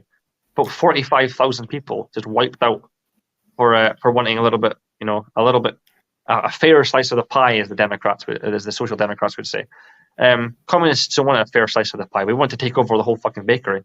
But I mean, Pinochet is a fucking maniac, and I mean, China is not perfect. I support China from an international perspective. They will be the leader of the new multipolar. I think Russia wants to be. I just don't think they have the infrastructure. I think China is decades ahead technologically to Russia. I support Russia too, but I think China definitely will be the leader of the Eastern multipolar bloc. And it's exciting. It's going to be exciting. But this is why I like politics. It's always changing and shifting, and there's always new stuff coming out every day. And you have to maybe change your opinion on certain things in a matter of days because something new comes out and it's like, shit. So, that's why I like it. It keeps you on your toes. You have to keep yourself updated, and it's really good. Just one more thing before we conclude. Earlier on National Bolsheviks, I would agree with Lenin and Stalin. Basically, they both gave good reasons as why they viewed National Bolsheviks as enemies of the people. And while Dugin has moved away from that, I see him as the reaction to NATO, as they want to extend the line of defense. Basically, Dugin has spoken of Russian soldiers being in the Arctic and at the same time as dipping their boots in the Indian Ocean. And that requires annexation and military aggression in the style of NATO, I think. Mm-hmm. What's important to understand about the two different waves of National Bolshevism. The National Bolshevism in Germany in the 1920s was very different to the National Bolshevism of 1990s Russia. In 1920s Germany and the Weimar Republic, Karl Otto Patel wrote his book in the National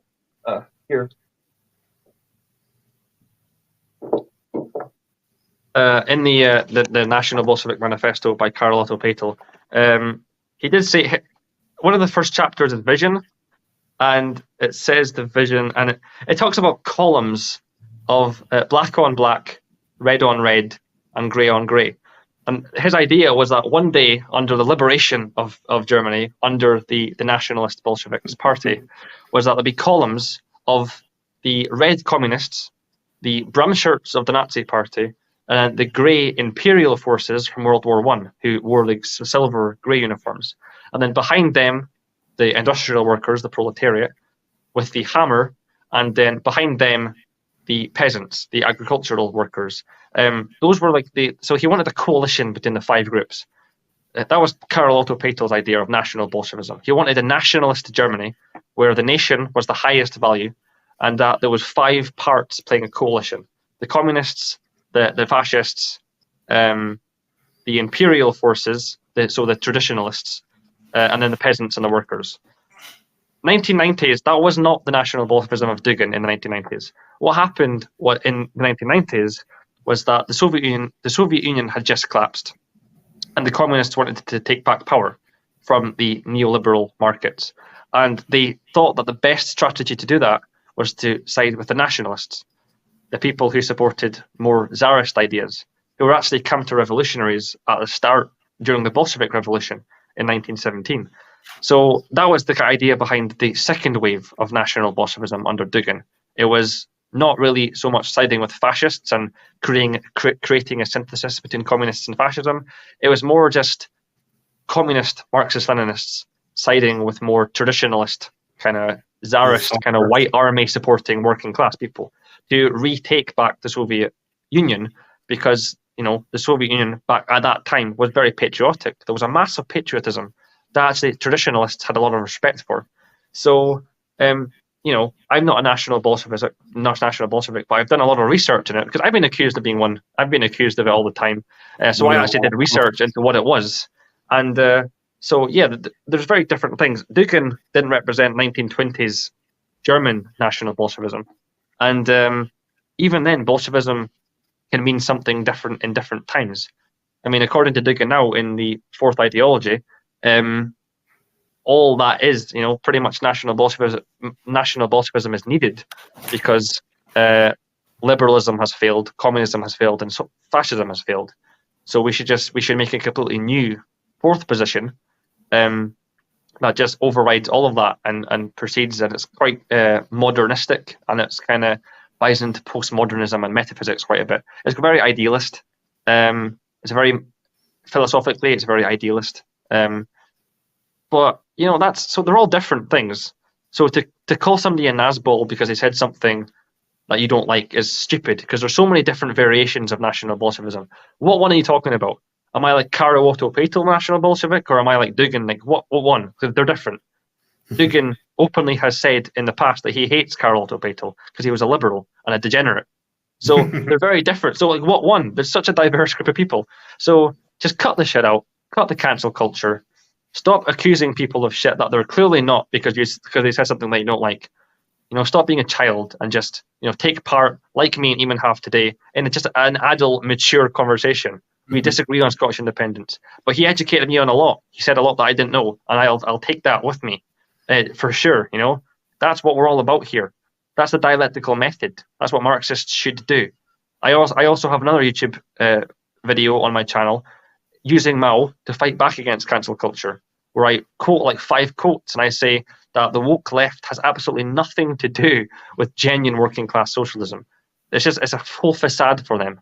They just want to hurt working class people, shit on them, and make them feel really bad about themselves for having such bad ideas or wrong ideas. It's absolute nonsense. We have to break and destroy the left-right paradigm that we've been put into by the ruling class, and communists have to break down that paradigm and supersede it. We have to overcome this divide.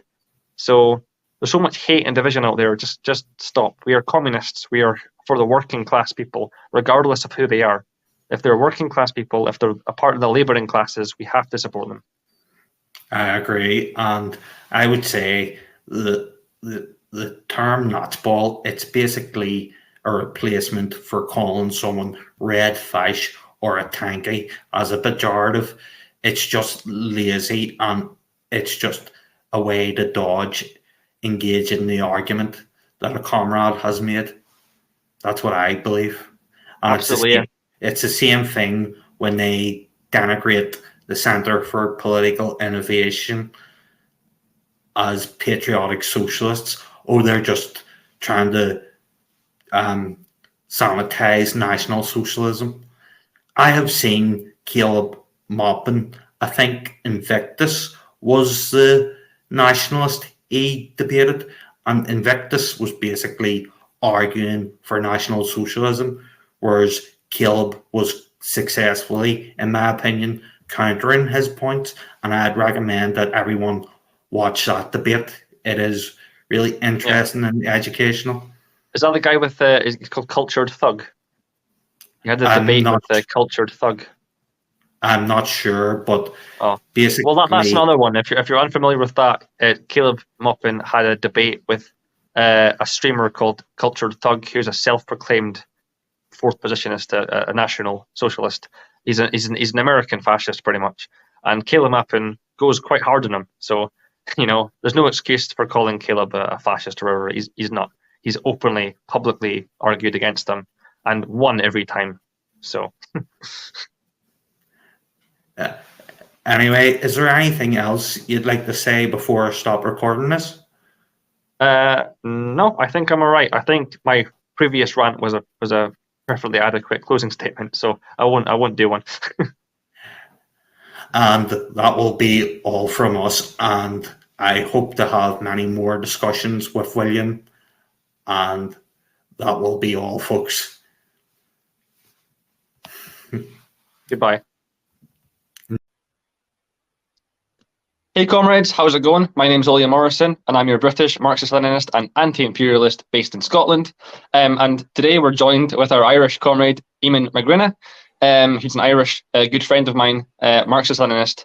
And I've been on his show before. I've been on his channel before, which is Alternative Political Analysis. That's correct. That's correct. So I've been on his channel before, so I just thought I would return the favor and invite him on to my channel. So today, we're going to be talking about something that really shouldn't be that controversial. It's common sense in our view, but it probably will get quite a few stirs, but we really don't care. We are going to be reading out and analysing two new bills that have been introduced in Scotland in the past year. And we're talking about two of them because it's pretty much a trap. Before we go into that, just, Eamon, how are you doing? Maybe you can introduce yourself a little bit. Yep, you've covered much of it, but basically I'm an Irish Republican Marxist-Leninist from Belfast, and I'm not a fan of the Gender Recognition Reform Bill or the Hate Crime and Public Order Bill in Holyrood. And was the term trap a pun? Yeah, no, I seriously, it's a trap. I know how the two bills will go in hand, and we'll talk about this later on. They're statutory tripwires, so they are. Exactly, yeah, they're legal tripwires. If you violate one, you violate the other, and what's it? 2 years and a fine is the maximum penalty in the Gender Recognition Bill. Yes, yeah. So you can get punished quite severely for speaking out against something or just showing disdain. You can actually get in trouble for speaking out about quite a serious social problem that's happening in Scotland right now. And no one's talking about it, and no one is interested in talking about it because people are scared to be accused of all these stupid labels that the liberals give us. Whereas me and you, as Marxist-Leninists, we don't really care about labels and stuff like that. We are materialists, and we will talk about things regardless of how uncomfortable it might make some people. That's what communists should do. And that's why we're different from leftists, because leftists, they would just shy away from these kind of subjects and not address it. And then these problems have become more and more serious as the years go on, whereas serious Marxist-Leninists who actually want to help workers and what we still want to focus on class issues, and we do talk about this kind of stuff no matter how uncomfortable it makes people. So for some context, if you don't know what we're talking about, some context, there was a bill passed in the Scottish Parliament in 2021, and it is called the Hate Crime and Public Order Scotland Act 2021. It's pretty much a new bill that kind of standardizes and uniforms quite a lot of hate crimes that were kind of sporadic. They were kind of all over the place with Scottish law. This law kind of brings them all together in one bill and just kind of uniforms it a little bit. The second bill, is the Gender Recognition Reform Bill, which is actually just an amendment from a 2004 Act. So pretty much one by one, we're going to read these out, or I'll read them out, I'm not really sure. And then we're just going to talk about them individually. And then at the end, we're just going to sum up and we're going to talk about them kind of together, how they will work in relation to each other, and the kind of people that will be trapped and tripwired in this absolute fabrication of wokeism. And it just shows that compared to the other countries in the UK, Scotland is by far the most degenerate and most hyper progressive and the most just decadent society. in the UK. This same bill was attempted to get pushed to Westminster, and it was rejected overwhelmingly. It was rejected. Whereas here, the Liberals in Scotland, the woke left in Scotland who run things here, a major majority, it was pushed through Parliament, and here we are. We're subjected to it now. The working class are subjected to it, and we have to watch what we say, or if not, we can be fined. So, are you able to see these? Are you able to read them out, or do you just want me to do it, Eamon? Go ahead. Can I just make 2 points? Yeah, please do, man. Please do. On the Marxist-Leninism, Marx said in the German ideology, we should see individuals as they are, not how they or other people perceive them to be.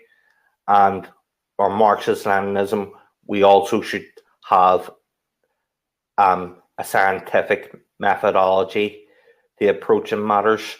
And I would like to know, do you know the breakdown of those who were elected to Holyrood, who voted for it, and those who got in by proportionality under the additional member system who voted for it? Because how can you say it's democratic if a load of legislators who got in through the back door voted for it? Mm-hmm. Yeah, so this bill was voted by MSPs, members of the Scottish Parliament. There's 129 of them. So there's 56 MPs in Scotland.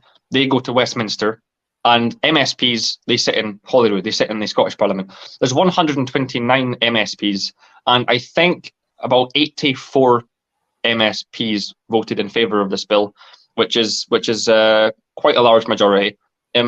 The only people who voted against it were the Conservatives, who are the opposition here in Scotland. They're the second biggest party here. I'll talk about that in another video, why that is, and not Labour. But yeah, so Labour, the Greens, the SNP, all these kind of wokey progressive parties, they all voted overwhelmingly in favour of this bill being passed. I mean, it was proposed by the SNP, the Scottish National Party. And almost, the only party that voted against it was the Conservatives. Some Labour MSPs voted against it too, but they were actually punished by the whip because they were told to vote for it, which just shows how little power MSPs actually have in voting for bills. So Kezia Dugdale imposed it on our own party? Sorry? Was it Kezia Dugdale who imposed it on our own party? I think so, yeah. No, Kezia Dugdale. She's a leader. I think she's a leader of the Scottish Labour. But you don't know how many of the 84 were in through the back door as additional members? That's a good question. So yeah, 129, about 86 are backdoor regional MSPs. Out of those, I think there was about 70 out of the 86 regional MSPs that voted for this bill. I think I remember that breakdown. It doesn't seem very democratic. No. I mean, I literally just submitted my essay for politics at university yesterday, which was about electoral reform. And yeah, I spent a good few paragraphs just completely shitting on the AMS system in Scotland because it's absolute. It's ridiculous. It's confusing. Nobody really understands how it works. It's completely undemocratic and unfair. Like, yeah, it's really stupid, to be honest. I prefer the single transferable vote myself. You prefer the STV? Yeah, it seems simpler, and plus it's directly proportional to the electorate. Yeah, I mean, you can vote as many times as you want on as many people as you want, and you just list your preferences, one being the person who you want, and you can vote. You can have as many people on that list as you want. Go straight down the ballot. Yeah, I mean, it's pretty proportional. It can be a little bit confusing to people who aren't politically literate, but I mean, I think it is the most democratic and the most fair, I guess. I mean, compared to first past the post and AMS, it's just... Or closed lists. Yeah, oh God, don't get me started with that. All right. Do you have anything else to say before I start reading this? No, go ahead. All right, on a bit of a tangent there, so with it. No, love to hear it. So yeah, this first bill we're going to be talking about was passed in April 2021, and it is called the Hate Crime and Public Order Scotland Act 2021. It says here, this hate crime legislation helps recognise the particular impact and harm caused by hate crime to the victim, the group to which the victim belongs, and to wider society. On the 11th of March 2021, the Scottish Parliament voted to pass the Hate Crime and Public Order Bill, and it was given royal assent, aka royal permission, because that still has to happen. That's just a formality in Scottish law. It has to have assent by the royal family. So we're given assent in April 2021. The hate crime legacy. Yeah. Hate crime continues to be dealt with under existing legislation until such time as the Act comes into force. Once commenced, the Act will consolidate, modernise and extend existing hate crime legislation, update the list of characteristics included in hate crime legislation, and create new stirring up of hatred offences that will apply to the protected characteristics of age, disability, religion, sexual orientation, transgender identity, and variations in sex characteristics. And it will also restate the existing standalone offences of stirring up racial hatred and of racially aggravated harassment. All of Scotland's hate crime laws will be located in the Act. The Act also includes provisions to ensure that information on hate crime recorded by the police and information on hate crime convictions will be published annually. So that's just a little bit of context. That's just a little bit of what this Act will look like when it's finally, well, it's being enforced now. It was about a year ago it was enforced. So this Act is in place now. This is a thing now. And I mean, I guess we can just analyse it point by point. So consolidate, modernise and extend existing hate crime legislation. It's a bit vague. So like, what do you think that means exactly? I think it's deliberately ambiguous so it can be broadly applied. And on racially aggravated harassment, does that include Anglophobia, Hibernophobia, and anti-white racism? I'm glad you brought that up. Actually, that's really interesting. Yeah, so this is a bill that was passed overwhelmingly by the SNP, and despite Eamon and I's disagreement on Scottish independence, we both at least agree that the SNP is a racist party. They are Anglophobic. They hate the English with a passion. And under SNP rule for the past 14 years that they've been in power here, hate crime against the English has skyrocketed and has actually been encouraged under the SNP government. And this anti-English hate, this Anglophobia, has only been exacerbated under the SNP's rule. And so, yeah, it's interesting to think, will that be included in racially aggravated harassment and racial hatred? Probably not. Can I ask you something? Yeah, sure. How does that work out in places like Berwick and the borders? Basically, would that not alienate people around Antonine's Wall? Because it's proximal to England. Obviously, there's going to be people of English descent and Scottish people there who have family in England. And you say Holyrood has control of the police. Sure, so that means the responsibility lies squarely at the SNP's door. They control the budget and they control law enforcement. So they could have nipped it in the bud, and that could have won over people from no to yes. So it could have, if they'd actually tackled it and demonstrated, see, we can treat British and English people with respect, but the signals is clear to those with xenophobic tendencies, which become violent. Yeah, so I mean, you're absolutely right. I mean, a lot of nationalists think that they can get away with how bad things are getting in Scotland because they just blame everything on Westminster, and it's not actually fair because the Scottish Parliament since 1997 have had devolution. They've had devoluted powers, which means that not everything's reserved.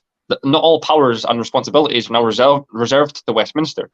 The Scottish Parliament have lots of their own devolved powers now.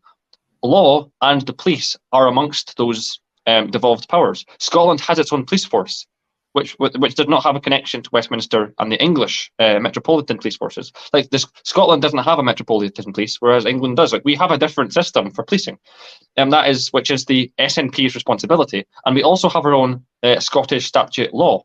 We have a different law, and we have a different legal system than England. So these are devolved powers, which the SNP is fully responsible for. But yeah, a lot of nationalists just want to, everything that goes wrong, they just want to push to Westminster, it was their fault, which is not true at all. And you asked that question about how that works, how this xenophobia works in the borders. You'll actually find that some of the most nationalistic areas in Scotland are done at the borders, because they're the closest to the border, so they feel like it's their responsibility to defend Scotland from these English intruders. So actually, you'll find that at the border regions in Scotland are some of the most intense nationalism and the most anti-English hatred that you'll actually find, because they're close to the borders. They feel like it's their responsibility to defend Scotland against English workers. It's just it's very stupid in my opinion. So yeah, it'd be interesting to see if anti-English hatred will be included in this bill. I assume not, since the SNP very much benefits from English discrimination. Hypothetical question here. If you were a Tory Prime Minister, and given how big your mandate in England is, and someone comes down from Holyrood asking you to devolve yet more powers, and you see anti-English hate crimes north of Anton Wall, are you more likely to give them that power or say, go screw yourselves? The latter. 100% the latter. I tell them to go shove it somewhere else. I don't even think Scotland should have its own parliament. I'm against devolution as it stands now. I think that Northern Ireland should have its own assembly. But Wales and Scotland, I really don't think that they should even have their own parliament as it stands now. So yeah, if I'm seeing all these English people get sent back home, beaten half to death, chased down the street when a Scottish football team loses and they get drunk at a pub, and these English people are chased down the street just because they're English. If I've been seeing that on the rise because of the SNP, and an SNP fucking First Minister says, "Oh, can we have more powers?" Oh, I would see that as justification to shut them down altogether. Never mind giving them more devolved powers. They already control a hell of a lot. They're not doing a good job of what they already have control of. Scotland has control of the NHS here in Scotland. There's a Scottish NHS, and the NHS here in Scotland are not doing any better than England right now. Our waiting times are actually worse than English waiting times for the NHS. So that's bad. Yeah, hypothetically, if I was a Tory Prime Minister, if I was Rishi Sunak right now, and Nicola Sturgeon came up to me and said, "Hey, can we get more devolved powers?" Yeah, I would tell her to go shove it.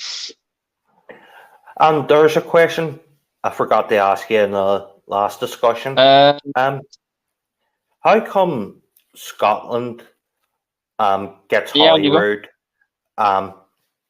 Wales gets Cardiff Bay, the 6 counties get Stormont, but Cornwall gets nothing?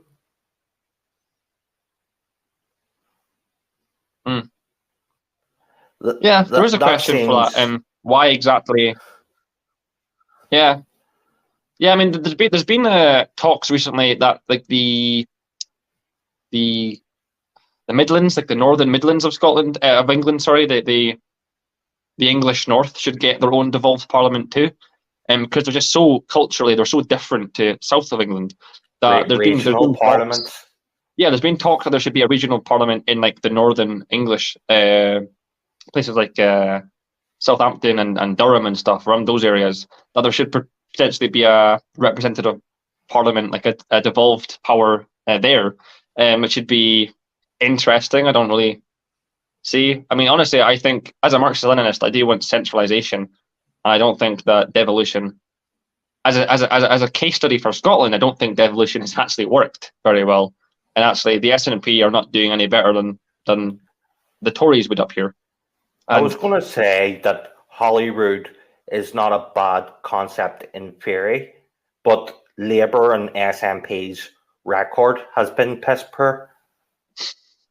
That would be my argument. Yeah. I mean, COVID proved that. During COVID, there was such confusion about what rules and guidance we should actually follow in Scotland. The English citizens, they followed one government. They followed Westminster because that was their government, and they just followed government advice from Westminster. But in Scotland, we didn't know who to listen to. Nicola Sturgeon was saying something, and then Boris Johnson was saying a different thing, different advice, and we didn't know who to listen to. And I guess also, it came down to a problem. Sorry? She was on BBC every day announcing new rules and new measures and different rules and different measures. So even if you'd tried to stay up to date, she would have just changed it anyway. Yeah, exactly. So people didn't know if they should follow Boris's advice or Nicola Sturgeon's advice, and it caused a lot of confusion. And actually, people say that Scotland did better in solving in dealing with COVID than England, and that's actually not true. Per capita, in proportion to population, Scotland actually had a higher death toll from COVID than England. We had a higher death rate in proportion to population. So it's absolute nonsense to suggest that we did better under SNP. We actually caused confusion, and I really think that confusion actually attributed to high deaths because people didn't know which advice to follow.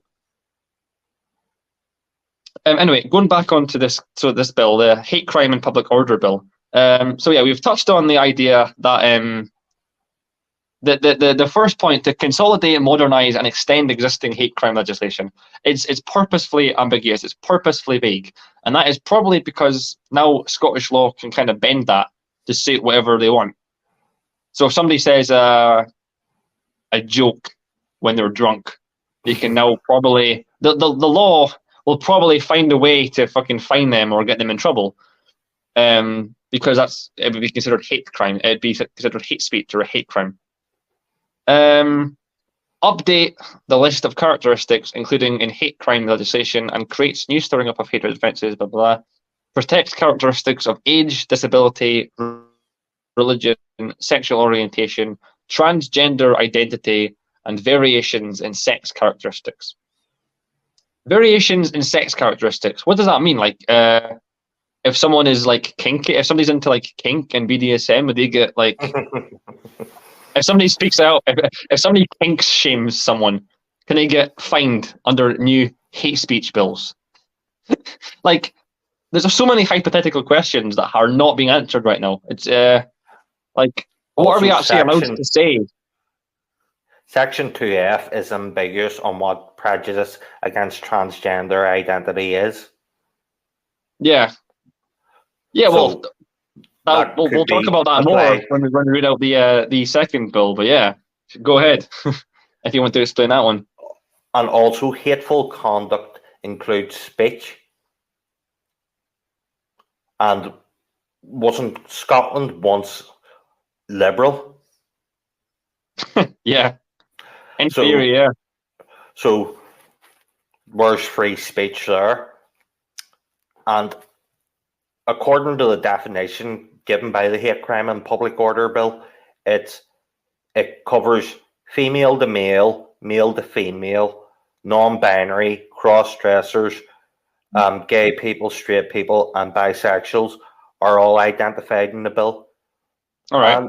So, what if you don't identify with one of those identities? Does the bill cover you or not? Yeah, exactly. Yeah, it's just so much. Like, these liberals and libertarians are like, oh, it's down to the individual. But there are some individuals out there that will not identify as any of those things characterized. Are they protected? Can we say whatever we want? Like, it's not a watertight bill at all. there's so many loopholes, and I think those loopholes are actually made, or they're on purpose, just to make things confusing. So the law can be like, oh, haha, you fucked up. We have to punish you now. And yeah, like it's liberals pushing these bills. These liberals, these progressives, it's them pushing these bills, and actually they are the most repressive and like stupid dystopian. Like this is like so 1984 Orwell. Like we have to like watch what we're saying. We have to go to certain underground places to just have normal conversations. It's like it's becoming so Orwellian. And these are liberals. Like liberals are literally the new fascists. They literally are.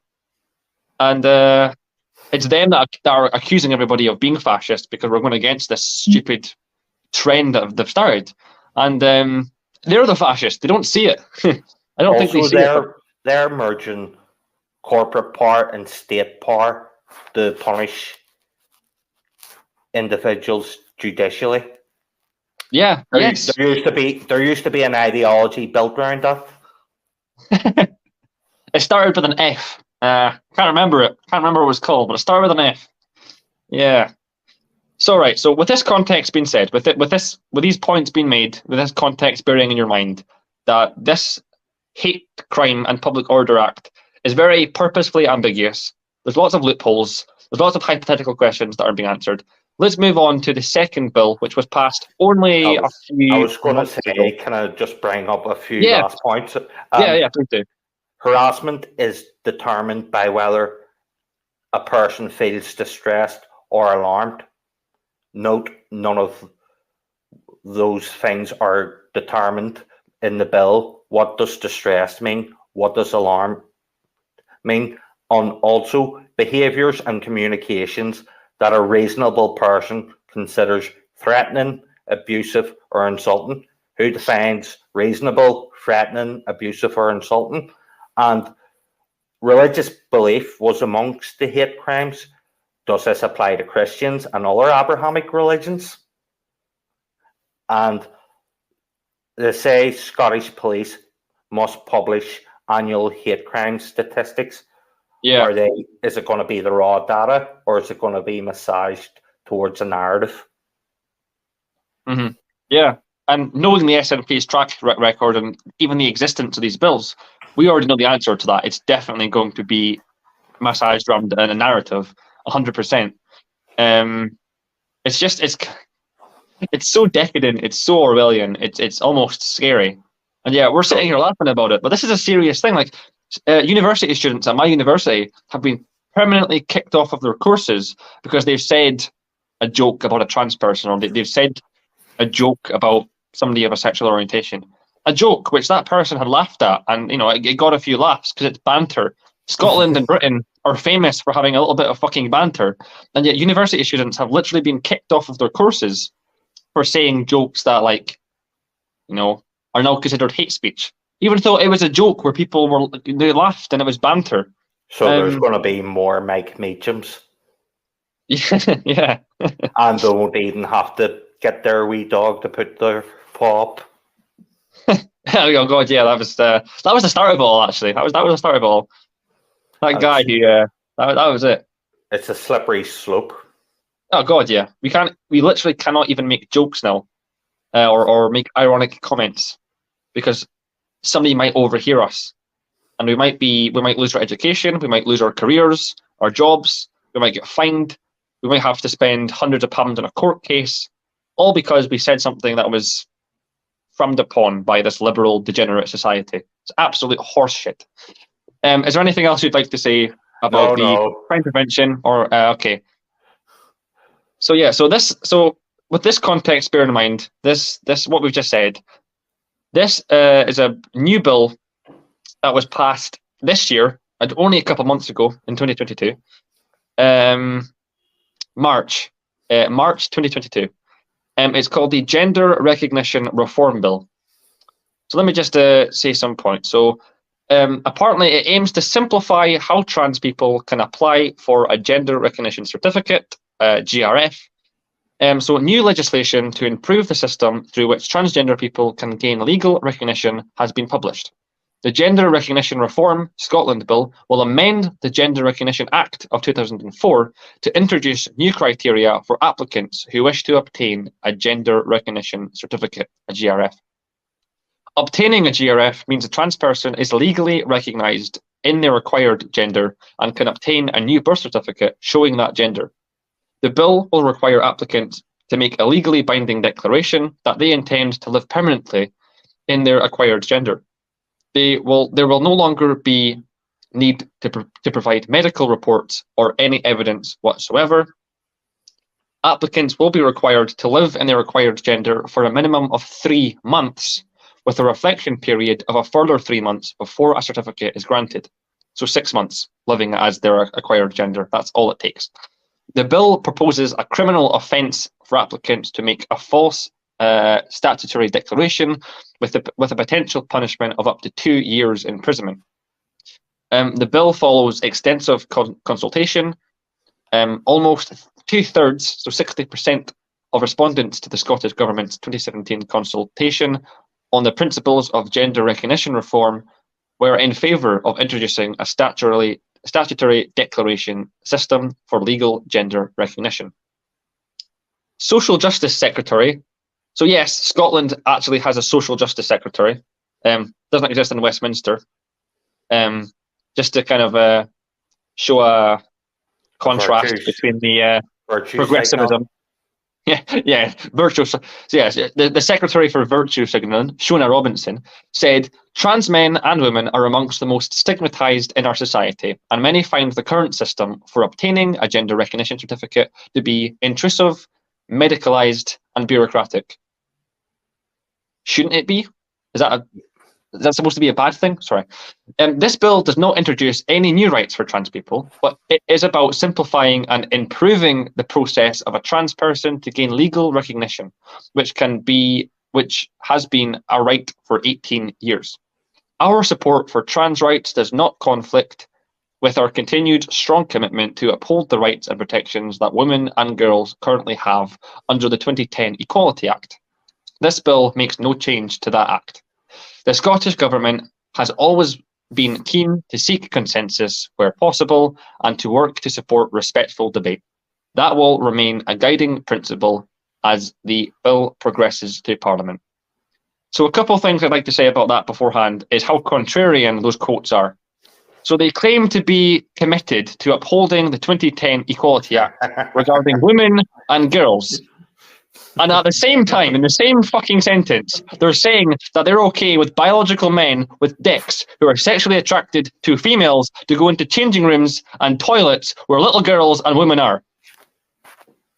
And she also says how trans people are against what's happening now because it's intrusive. Isn't this intrusive to women and children? The double standards, the absolute hypocrisy of this degenerate legal system is sickening and perverted. Like seriously, it's so contrarian. There's 44 quotes there, and I've already identified about 3 contradictions. It's deliberately ambiguous on the use of single-sex spaces, by the way, because it opens up lacunae and it is per incurium. In other words, the loopholes make it bad law, and also the Act reduces the minimum age to apply for gender recognition from 18 years old to 16 years old, yet they claim people aren't trans and children. And also on that 3-month thing, that is down a reduction from 2 years. Yeah. So it goes from 2 years to a quarter of a year. How does that work? It's as if it's being encouraged. Yeah, I have trans friends in real life, and they had to live as their required gender for 2 or 3 years. And in those 2 or 3 years, they had to go to weekly counselling sections to have background checks with their mental health, to make sure they were mentally sound and they understood what they were waiting to go through. 2 or 3 years that needed. And then it was 2 years of treatment. So that's technically 5 years of living as that gender or that sex. Now you can do that for 3 months. That's it. 6 months technically, because it says something about consultations. So let's say half a year.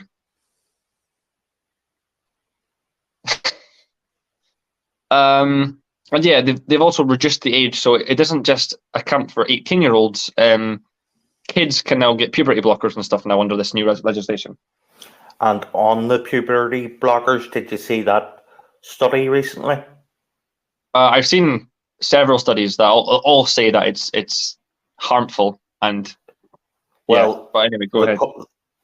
Well, the recent study said it causes eyesight loss and brain swelling. And previous studies show that after 10 years, the children get cancer, and also it is irreversible.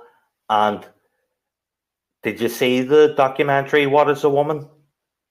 Yes, I've seen that. Did you see the case with Miriam Grossman citing a child going on puberty blockers and getting osteoporosis? Yes, I've seen that documentary. Yeah, very interesting. They destroyed that little girl's bones, basically. Yeah. And it speaks volumes that Lupron was fined $874 million, and it's not like George Walker Bush was on a crusade against corporations. So I think that speaks volumes on hormones and puberty blockers.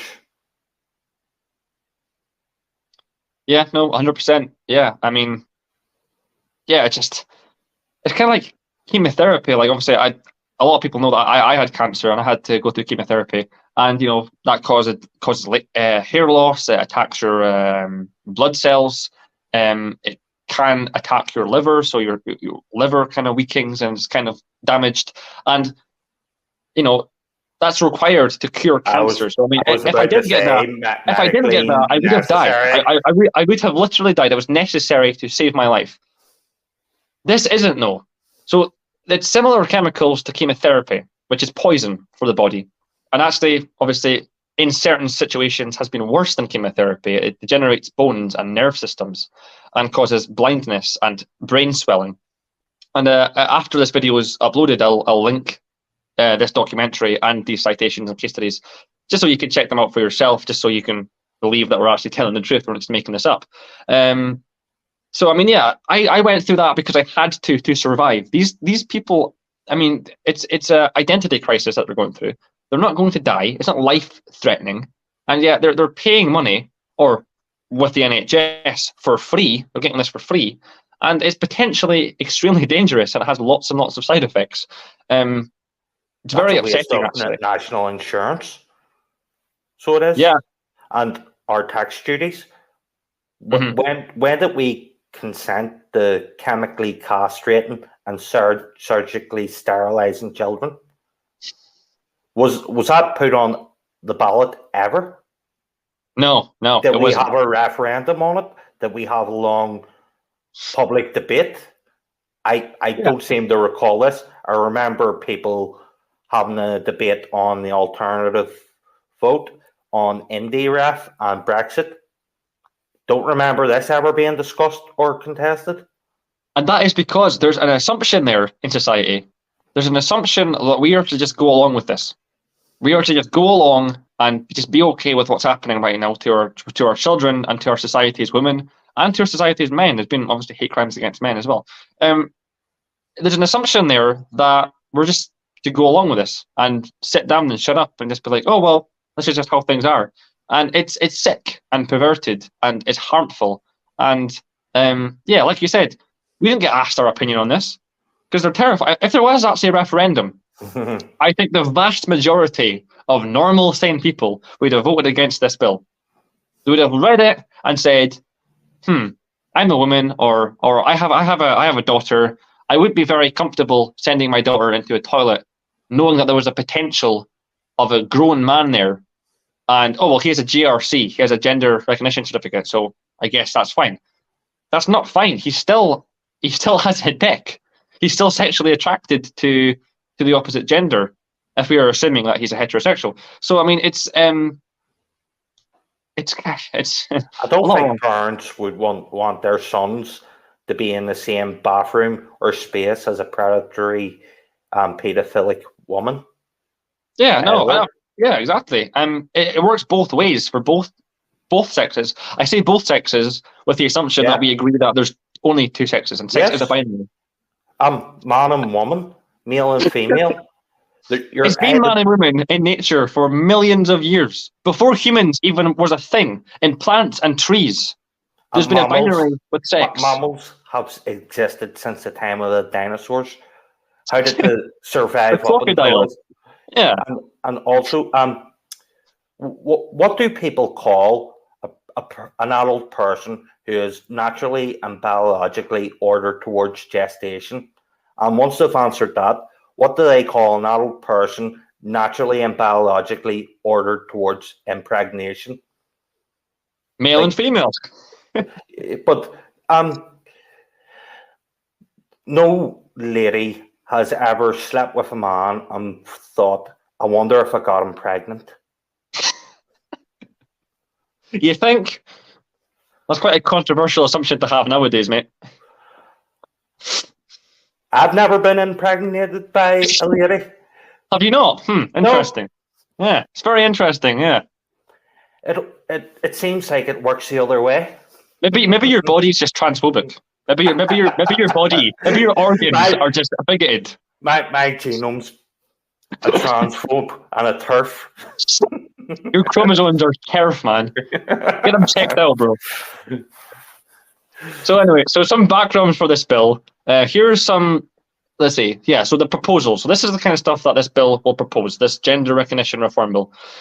The proposals in the bill include removing the requirement for a medical diagnosis and evidence, so the removal of that.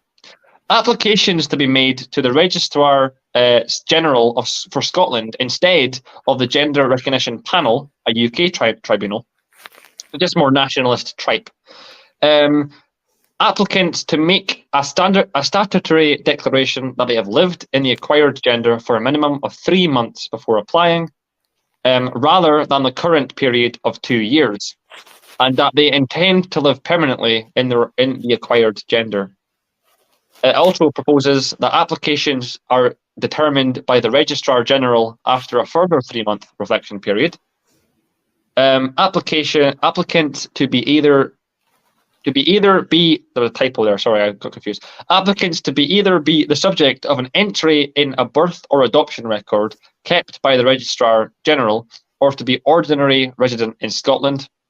So you have to be a Scottish citizen. The automatic recognition in Scots law of gender recognition obtained in the rest of the UK and overseas, unless it would be a manifestly contrary to public policy. The reduction of the minimum age of applicants from 18 to 16, a requirement of the Registrar General to produce an annual report, and the removal of powers to introduce a fee.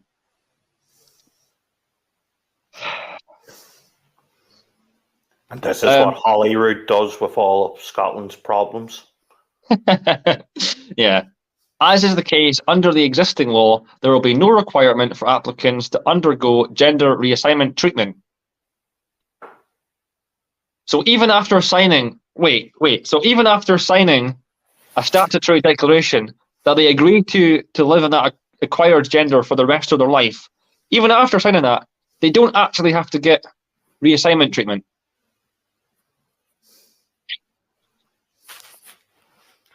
I'm moving to England. I can't deal with this anymore. I'm moving to. Also, I thought that was a worrying section of the bill. Statutory declarations from both parties that marriages and civil partnerships should continue.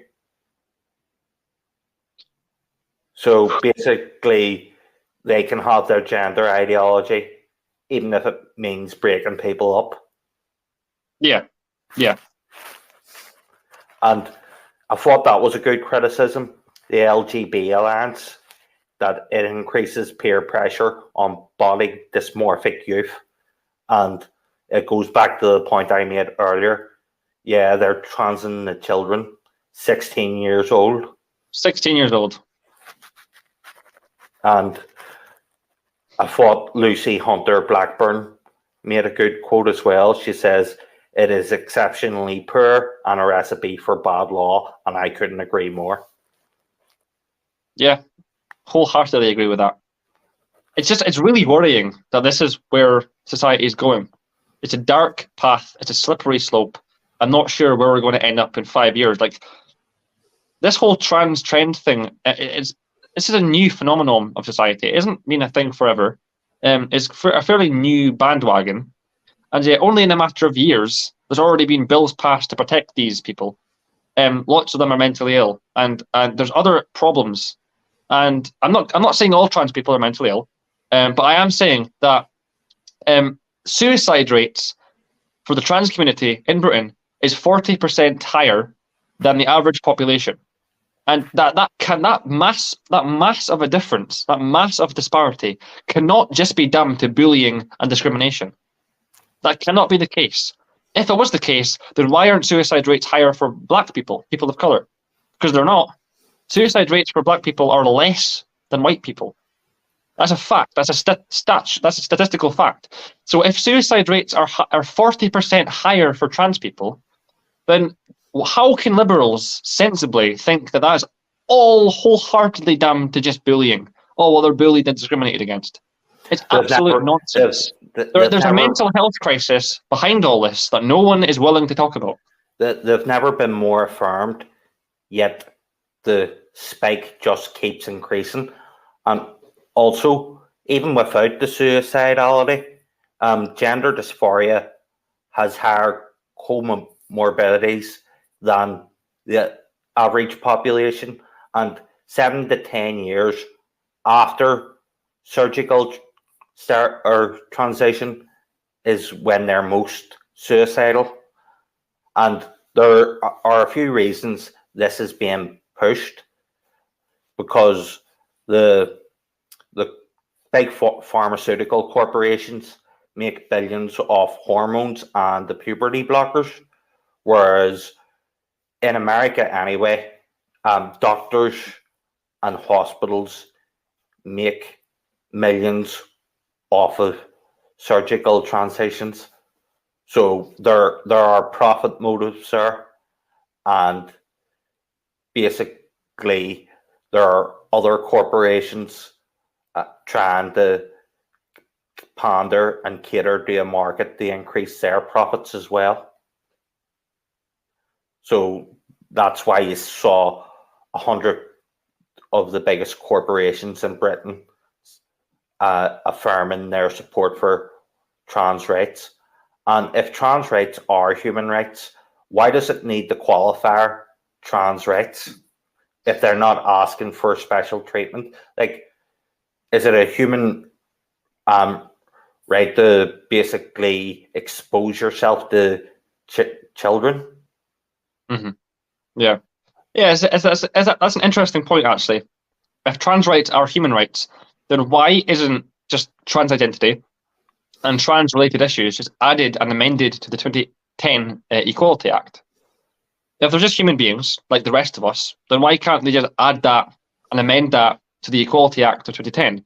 They don't have to make an entirely new bill just dedicated and isolating and highlighting trans rights. If they're human rights, then why can't we just add that to the 2010? Just add it and amend it, and that's it. Boom, sorted. And I mean, yeah, if trans rights are human rights, then that, and I'm going to get hated for this, but if we are just going to solely be promoting trans rights, that will come at a detriment to women's rights, to female rights. It has to. Those two things cannot work together. Because if you're upholding trans rights, you're saying it's okay for biological men, yes, biological men, because they have penises, and that's what a man is, to go into female toilets without having to show medical proof that they've even changed gender. So you're saying that this is okay, and that this is trans rights, and you're also saying that you're promoting women's rights, even though these people are their private spaces are being invaded So you can't say both work together. They don't. They contradict each other. It's either one or the other at the expense of one. Like that's how that equation will work. There's 2 points I'd like to make on that. In women's prisons, the number of pregnancies are going up, and newspapers report this as in a woman impregnated other women, and you're thinking, how did that happen? and also it's a simple comeback when anyone calls me a TERF, and basically I respond by going, why would you assume that I'm a radical feminist?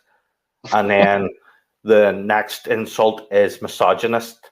And then I say, if I'm such a misogynist, then why is it you who is trying to erase womanhood? Exactly. Oh, exactly, yeah. Well, we're the misogynists, but it's them that think it's okay to just decimate what's left of security and safety for biological women. It's them destroying that. We're the ones trying to protect that and uphold that and keep that the way it is because they deserve those safe spaces in society. But we're the misogynists because we can't accept the fact that men can now be classed and treated like women. Yeah.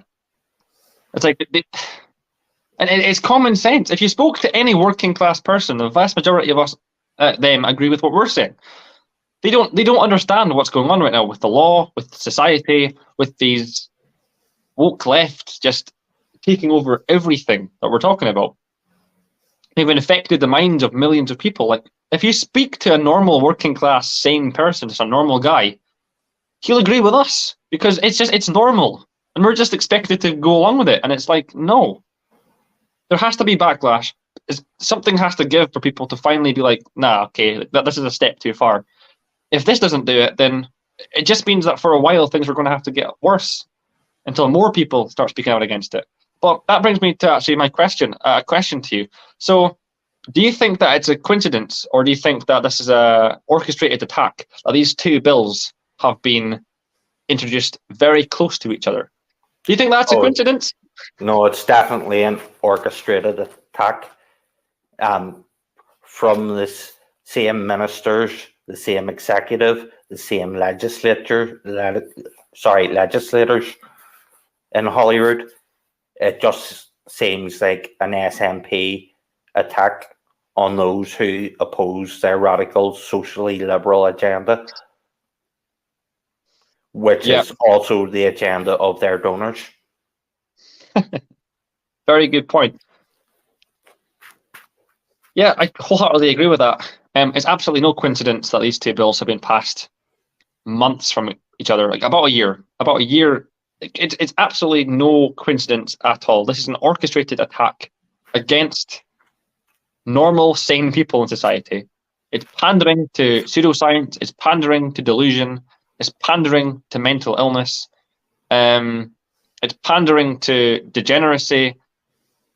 Nothing good can come from this. It's not based in reality. It's not based in material truth. It's not based in anything. It's not based in science. Most science hate what's happening right now. The ones who are supposed to, like you said, have donors, they're making money from these puberty blockers and surgeries, these medicines. They're making money from it, so of course they're going to be supportive of it. Like all this stuff's happening. It's absolutely no coincidence at all. This is an orchestrated attack against the normal people, working class people, and people have to realize that soon. And so the loophole here, the fact that this is a trap, is that this gender recognition bill has been passed, which has its problems. And then just a year before this, the Hate Crime Prevention and Public Order Act was passed. So pretty much, if you speak out against this, and also I said earlier that this was an amendment, and the hate crime is also an amendment from a previous act. So the reason this is an amendment, the hate crime bill is an amendment, is because trans identity related crimes has been added to it, and it wasn't before.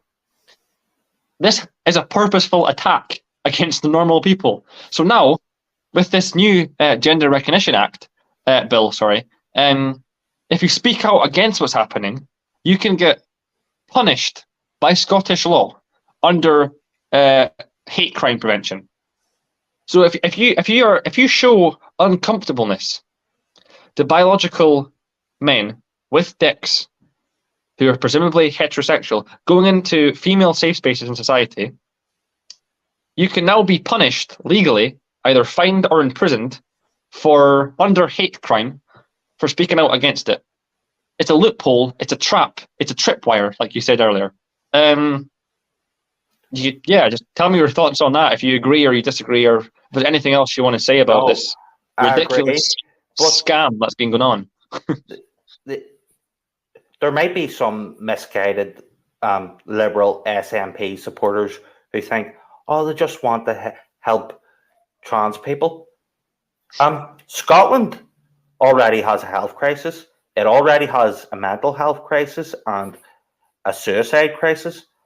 Now, they are not helping gender dysphoric people this way.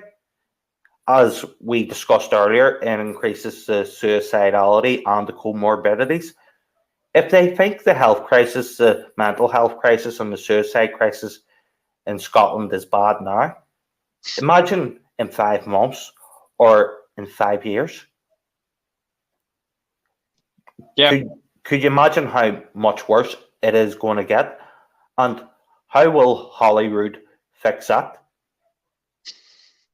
By blaming it on Westminster like they always do.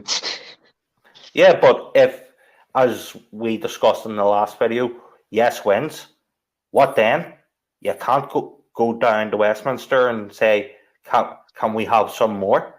No. Yeah. It's on your watch. You're funding yourself through the North Sea.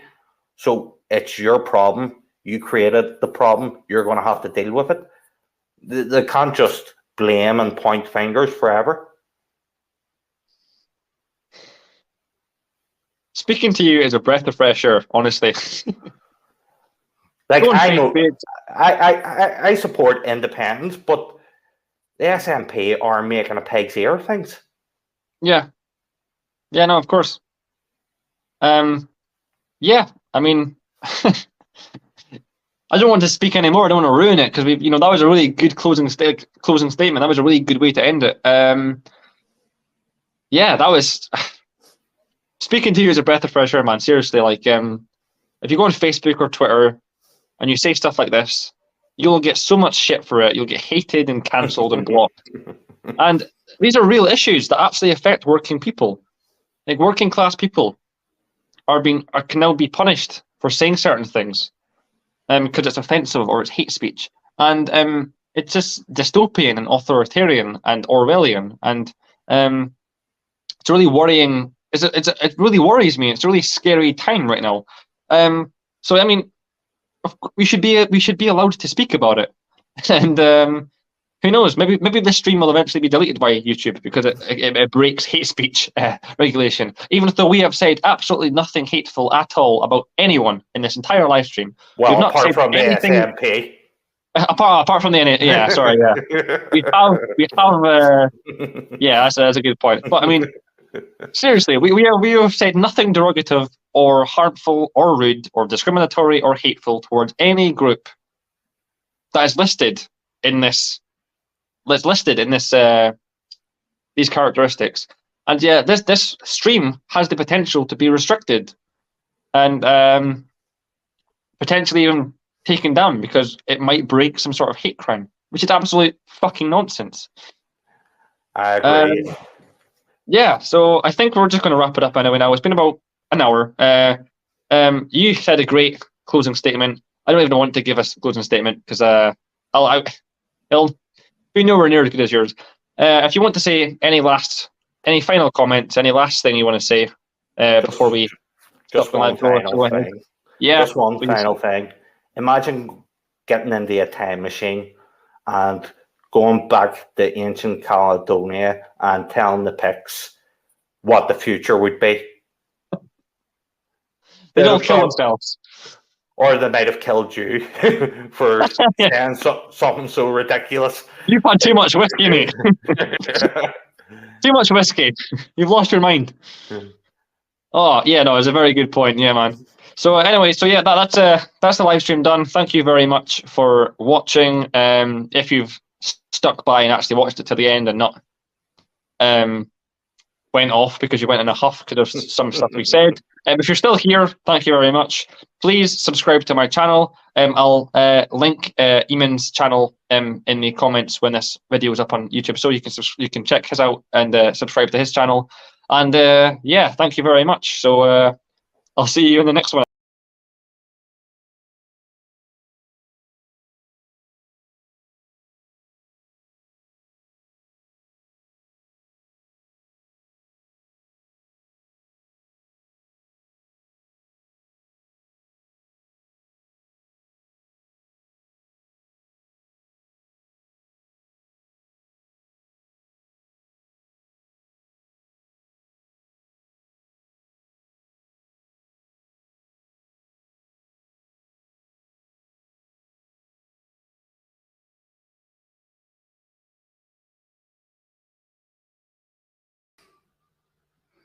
Hello, comrades. My name is William Morrison. I'm your British Marxist-Leninist and anti-imperialist comrade based in Scotland, and this is my first live stream in a long time.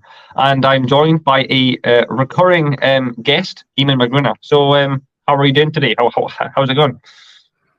I'm dead on. I'm just incredulous at the record of the SNP in Holyrood. Yeah, absolutely. It's disgraceful, and we'll get into that later on. So yeah, you're Eamon McGruner. You're an Irish Republican Marxist-Leninist, and you're also behind the YouTube channel Alternative Political Analysis, which I will link in the comments and the description below, so you can check his channel out. But beyond that, if you want to introduce yourself just a little bit more, so the people who don't yet know you can get to know you a little bit better. Yeah, give yourself a couple minutes to promote yourself. Well, as William said, I'm an Irish Republican Marxist-Leninist, and I have a Marxist-Leninist YouTube channel called Alternative Political Analysis, and I haven't done a video in about a month or so, but this is why I'm doing discussions such as this one, so that I can upload more content in the near future. Yeah, perfect. Yeah, massive shout out to your channel. I mean, it's been very, very useful how you do like weekly and monthly updates on situations. Very clear. Your live stream with Jean Lamb was very, very good and very elaborate, and that gained some traction. So that was great. Yeah, perfect. So yeah, I mean, this is going to be a more informal, chilled out conversation. I'm drinking some non-alcoholic beer because I'm still being teetotal. Yeah, I mean, this is going to be a pretty entertaining one for those who are interested in this kind of subject. But yeah, I mean, a lot has happened since our last live stream. So the last time we had a live stream together, we talked about the Gender Recognition Reform Act of Scotland, and we also talked about the Hate Crime Bill. And we just discussed about how those two bills working together was a huge problem for democracy and a huge problem for human rights of women and ordinary people in Scotland. And how, it was purposefully vague and there was loopholes. And that live stream got me kicked out of the Socialist Society of my university because they deemed it extremely transphobic. Although all we were criticizing was the absolute erosion of women's rights that were going to happen under that Reform Act, and how very much trans and children and these very perverse ideas being almost normalized and accepted in wide-scale society. I mean, Ipsos Mori reports have further came out that said 80% of Scottish people did not support that bill, and yet it's been, that's kind of been swept under the rug. But 80% of Scottish people didn't want it, and most of those voters being in that survey, obviously being women themselves. But a lot has happened since that live stream. I mean, for example, Westminster blocked that bill. It was blocked by Westminster. They did not allow the SNP to pass that law. Also, of course, we had that court case of that double rapist who was thankfully sentenced correctly, finally, after a lot of mistakes by the law. He was finally sent to a male's prison after, raping 2 women and then wearing a wig in court and saying that he'd changed gender. And of course, and now we have Nicola Sturgeon resigning over that. So a lot has happened since we last spoke. So if you want to speak on any of that, go ahead. But yeah, it's quite a loaded topic and a lot has happened. So yeah, just on you go, you know. You've just reminded me of a few things. When Liberals lost their shit over Michael Knowles' speech at CPAC, he said, eradicate gender ideology, and he also said that gender dysphoric people were poor people who had fallen victim to gender ideology. So his words and his criticism of gender ideology have been misinterpreted. And as brilliant a comedian as Jon Stewart is, he made an asinine point. So he did. He said, if you don't like children being exposed to drag shows, you should be more concerned with clerical child abuse. In fact, why not act against both? It's not an either or. And also, he says, taking children to a drag show doesn't kill them. And as someone made a similar point on the Hill from the opposite position, she said, child porn doesn't kill children. Should we allow that? And of course, the answer is no. So extend that same logic to the drag shows. And on the Westminster striking down the gender recognition reform bill, can not go to the British Supreme Court then, if the Scottish government appeals it? Yeah, so I mean, it's a shame, you know, back in, you know, the 2000s, the early 2000s, in libraries, you know, we saw, you know, often female, you know, support staff in libraries educating children by reading out stories, reading out books. That's the kind of stuff that happened in the early 2000s. We had these great, enthusiastic kind of carers, and they were reading stories to children. You know, libraries were known as education hubs, especially in Scotland, but also across Britain. They were education hubs. And now what we have is drag shows being performed in libraries, exposing this in front of children. You know, I understand that drag, you know, isn't a sexuality, isn't anything like that, but it is a sexual performance. It has sexual connotations to it. And having these kind of performances in front of children in libraries who are supposed to be educational hubs, that are supposed to, you know, teach kids about literature and how to read and build creativeness and imagination. Now they're just getting this stuff shoved down their throat. This is like a really gross, perverse sexualization of children. That's a really sad thing. So, I mean, yeah, it's quite gruesome what's happening. And to see that comparison about how libraries used to be. I mean, I used to go to my library all the time during the summer holidays. We used to have these book competitions where if you read 6 books in the summer holidays at school, you got this, you know, you got this prize at the end.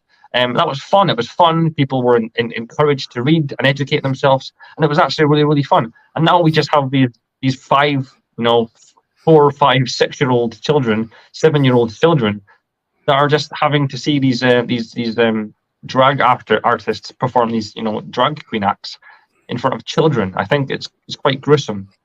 And now, you know, in schools, for being, you know, our children are being taught that you can just change gender. I mean, you don't have to have any referral from a doctor. You don't have to, you know, get consent from your parents. A lot of schools and a lot of social media people actually encourage children not to tell their parents about how they feel and to just do what they want anyway. And I mean, these are kids. These are gullible people. They're open to susceptible. And yeah, I mean, this gender ideology, which it is that, it's a gender ideology. It's an ideology. It isn't based in any material reality. I mean, a binary sex has existed in nature for millennia, since humans existed. You know, I mean, a binary in sex existed long before humans were even a thing. I mean, humans have existed okay, well, religious people might disagree with this, but anthropologically, humans have existed for over 200,000 years. And even long before that, in plants and trees, and even in the dinosaurs, and archaeologists have studied dinosaur bones and bone density, there hasn't been a binary in sex. That is just a natural law. And no liberal ideology is going to change that overnight, especially not in the 15, 20 years that this debate has been going on for. It's absolutely ridiculous. But yeah, it's definitely a gender ideology. It isn't an actual movement. It's none of that. It's an ideology. And that's all it will be. That's all it will be. It will just be ideas. And of course, ideas can be confronted if we have an open, honest conversation, So yeah, if you want to say anything onto that. I think people viewing this video should search Alfred Kinsey, John Money, and Volkmar Sigurd to understand where gender ideology came from. Human sexual dimorphism is a fact. And you said drag shows are a sexual performance. That is true. It was a sexual performance catering to fetishes in burlesque performances. So that is not appropriate for children. And as people familiar with the parental rights and education bill in Florida would know, conservatives call that to wait till 8 bill, because it only went up to 3rd grade and not further. And the Daily Wire reported that there is no biological basis for gender dysphoria. And one last thing before I forget, Matt Walsh calls drag performances woman face, and it is a pretty accurate description in my opinion. That's pretty funny, yeah. Matt Walsh, a lot of people take Matt Walsh very, very seriously, and I respect him a lot on social and cultural issues. Obviously, economically and politically, he's a bit of an idiot. But I made a video just a couple of days ago. I uploaded it, and it was a 7-minute video, and it was just kind of explaining my mentality going forward for this channel.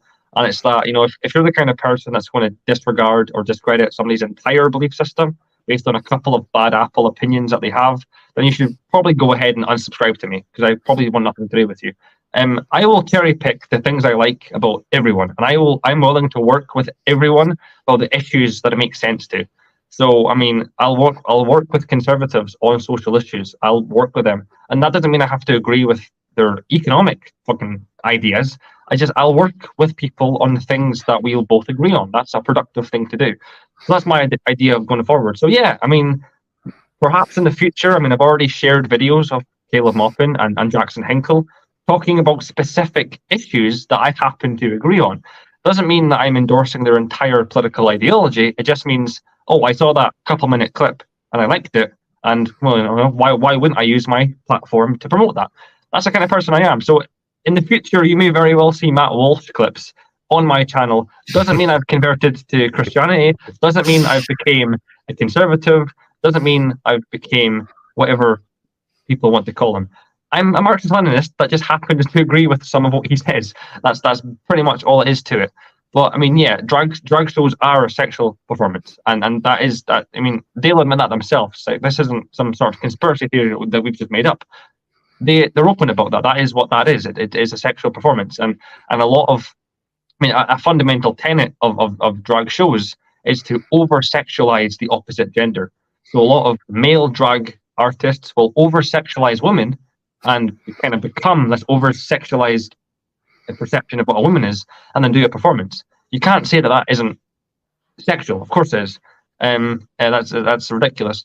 And before I go on to the actual stream, what we're actually going to be talking about, just want to do a massive shout out to Dialectics Unhinged. He's an absolutely amazing and asset to the Marxist-Leninist and anti-imperialist movement. He's a great Canadian comrade over in Canada. I've spoken to him a couple of times, and I've done a lot of projects with him. He's absolutely amazing. Shout out to him too. But yeah, so in Scotland, another development in this liberal story that's happening right now. You sent me an article from the Scots Times. Scotsman, yeah. I don't even know the Scottish paper. You probably know the Scottish press more than I do. So we saw an article from the Scotsman that said that the LGBT activists within the SNP are threatening to leave the SNP if they don't sort out their quote-unquote social issues, i.e., regarding the Gender Recognition Reform Act. So if the SNP don't vehemently and buoyantly defend the Gender Recognition Reform Act, then these LGBT activists within the party will leave. So what are your thoughts on that, Conrad? I think it is partly a demand by the LGBTQ lobby to get Hamza Yusuf, Kate Forbes and Ash Regan to genuflect before they vote on the leadership. That's what I think it is. It's basically an attempt at a power move when in reality it's the LGBTQ lobby threatening to storm off home and take the ball, when I don't believe they're large enough to have an influence on the SNP as a whole. That's something that I'm actually worried about, because Scotland is such an open and progressive country, and often too progressive for its own good, that the LGBTQ lobby is actually huge in this country. And a lot of Americans watching this were Canadians or Eastern Europeans, or people from the Eastern Hemisphere might not understand this about Scotland, but we actually are already so heavily influenced by this gender ideology and by this the LGBTQ multiplied by times lobby. We're already heavily under the influence of that, and it's quite scary. I mean, I think in England, just down south of us in England, the LGBT community represents about 0.2% of the population. So it's about 60 million people, and the LGBT community are about 0.2% of the population. In Scotland, that's 5.2% of the population, 5% higher than in England, which is just a couple of 100 miles away. Well, I mean, we're adjacent to the country. Those statistics cannot be based in actual reality. You can't take that statistic seriously. There can't actually tangibly be 5% higher people in this country that are claim to be LGBT or from that lobby, and then just down south a couple meters away, 0.2. You can't. This fabrication of society, this sociological phenomenon, cannot be based in material reality. There's a contradiction here, and the contradiction is obviously this is bullshit. This is artificial. There are women and there are men, and we have different biological functions. Doesn't mean that any one of us is better, is superior or inferior. We are just different. That's a good thing. And that difference has been brought by millions and hundreds of thousands of years of evolution that have brought us to this point. We are different. Or, if you're a Christian, Adam and Eve, of course. Regardless of what you are, there are a biological function that are different between us. And that's a good and healthy thing for Mother Nature. That's a good thing. I'm not sure why we need to change that. And that even saying those cursed reactionary bigoted words will get people criticized and cancelled these days. And I'm really not sure why, but I had a point I was going to say, but I think I've just gone on such a tangent that I forgot what my main point was. But there's just a little rant, I guess. But so the LGBT, they've threatened to leave the SNP if they don't sort out their social issues. But whose social issues are we actually talking about? Because everybody has different, like on an individual basis, everybody has different social views. As a bi white man myself, I'll have different worries about society than other people. That's an individual thing. So what social issues are we talking about? Of course, when it comes to these LGBT activists, they're talking about the Gender Recognition Reform Act, and they're pretty much threatening the SNP. the Scottish National. Okay, sorry. For all who don't know, the SNP, which we're abbreviating that to, is a Scottish National Party. It's the governing and leading party in Scotland. They have a super majority in Parliament. And yeah, they're a nationalist party who want independence, and they currently have a majority. And the leader of the SNP, Nicola Sturgeon, has been through a lot of controversy recently because she said that she would let trans women in female prisons. And then she did just that. And then 2 women got raped in relation to that. So she's now U-turned, resigned, and there's now currently a leadership race within the SNP. It's an absolute shambles. So for those who didn't know that, I hope that brings an ounce of context to what we're talking about. But yeah, so she's resigned now. But yeah, whose social issues are we talking about? Of course, the LGBT activists. But they, like I said, even though 5%, 5.2% is a big proportion compared to England, it's still a very, very small minority in comparison to women, actual biological women, an adult human female, who has a womb and a cervix and a vagina. Those are the people we're talking about. Those old-fashioned dinosaur, these old-fashioned women, actual women. They are 50% of the population. So, I mean, I don't know whose social issues we're talking about. And then also the second question, where are they going to go? We talked about this before we went live. They have nowhere to actually go, these LGBT activists. Where are they going to? They can't go to the Liberal Democrats because they're a unionist party, so they don't want independence. They can't go to the Conservatives, which is the opposition party in Scotland. They have, 500,000 people every election vote for the Conservatives. People say that Scotland is a very liberal society, and it is, but we also have a large chunk of Conservatives, hence why they're opposition. They won't go to Labour, because again, Labour is also a unionist. They don't want independence. I guess they can go to the Green Party, which is this tiny fringe environmentalist party, or they can go to ALBA, which is Alex Salmond's party, which is just a Bonapartist split within the Scottish bourgeois. Both the SNP and the ALBA party want independence, but they've kind of divided that vote. So I guess they can go there too. But the question is, where, seriously speaking, where do you think we're going to end up? If they are going to end up anywhere? Seriously. I honestly think they'll go to the Greens. The Greens. Because of the social issues. Also, 80% opposed to the Gender Recognition Reform Bill is greater than 5.2%. And another thing, where do pro-independence social conservatives go? Who do they vote for? Or are they just politically homeless? And before finish here, I just want to reiterate, men are naturally ordered towards impregnations, and women are naturally ordered towards gestation. Thank you. Thank you for that very, very simple biological fact that most people hopefully do agree with. And if they don't agree with that, then they're not watching the right video. But yeah, that question on where do social conservatives who are pro-independence go, I don't know. I honestly don't know. There is not a party yet that, there's a party of that does not exist yet in Scotland. I guess they would be politically homeless, which is an interesting thought. Yeah, I never really thought about that.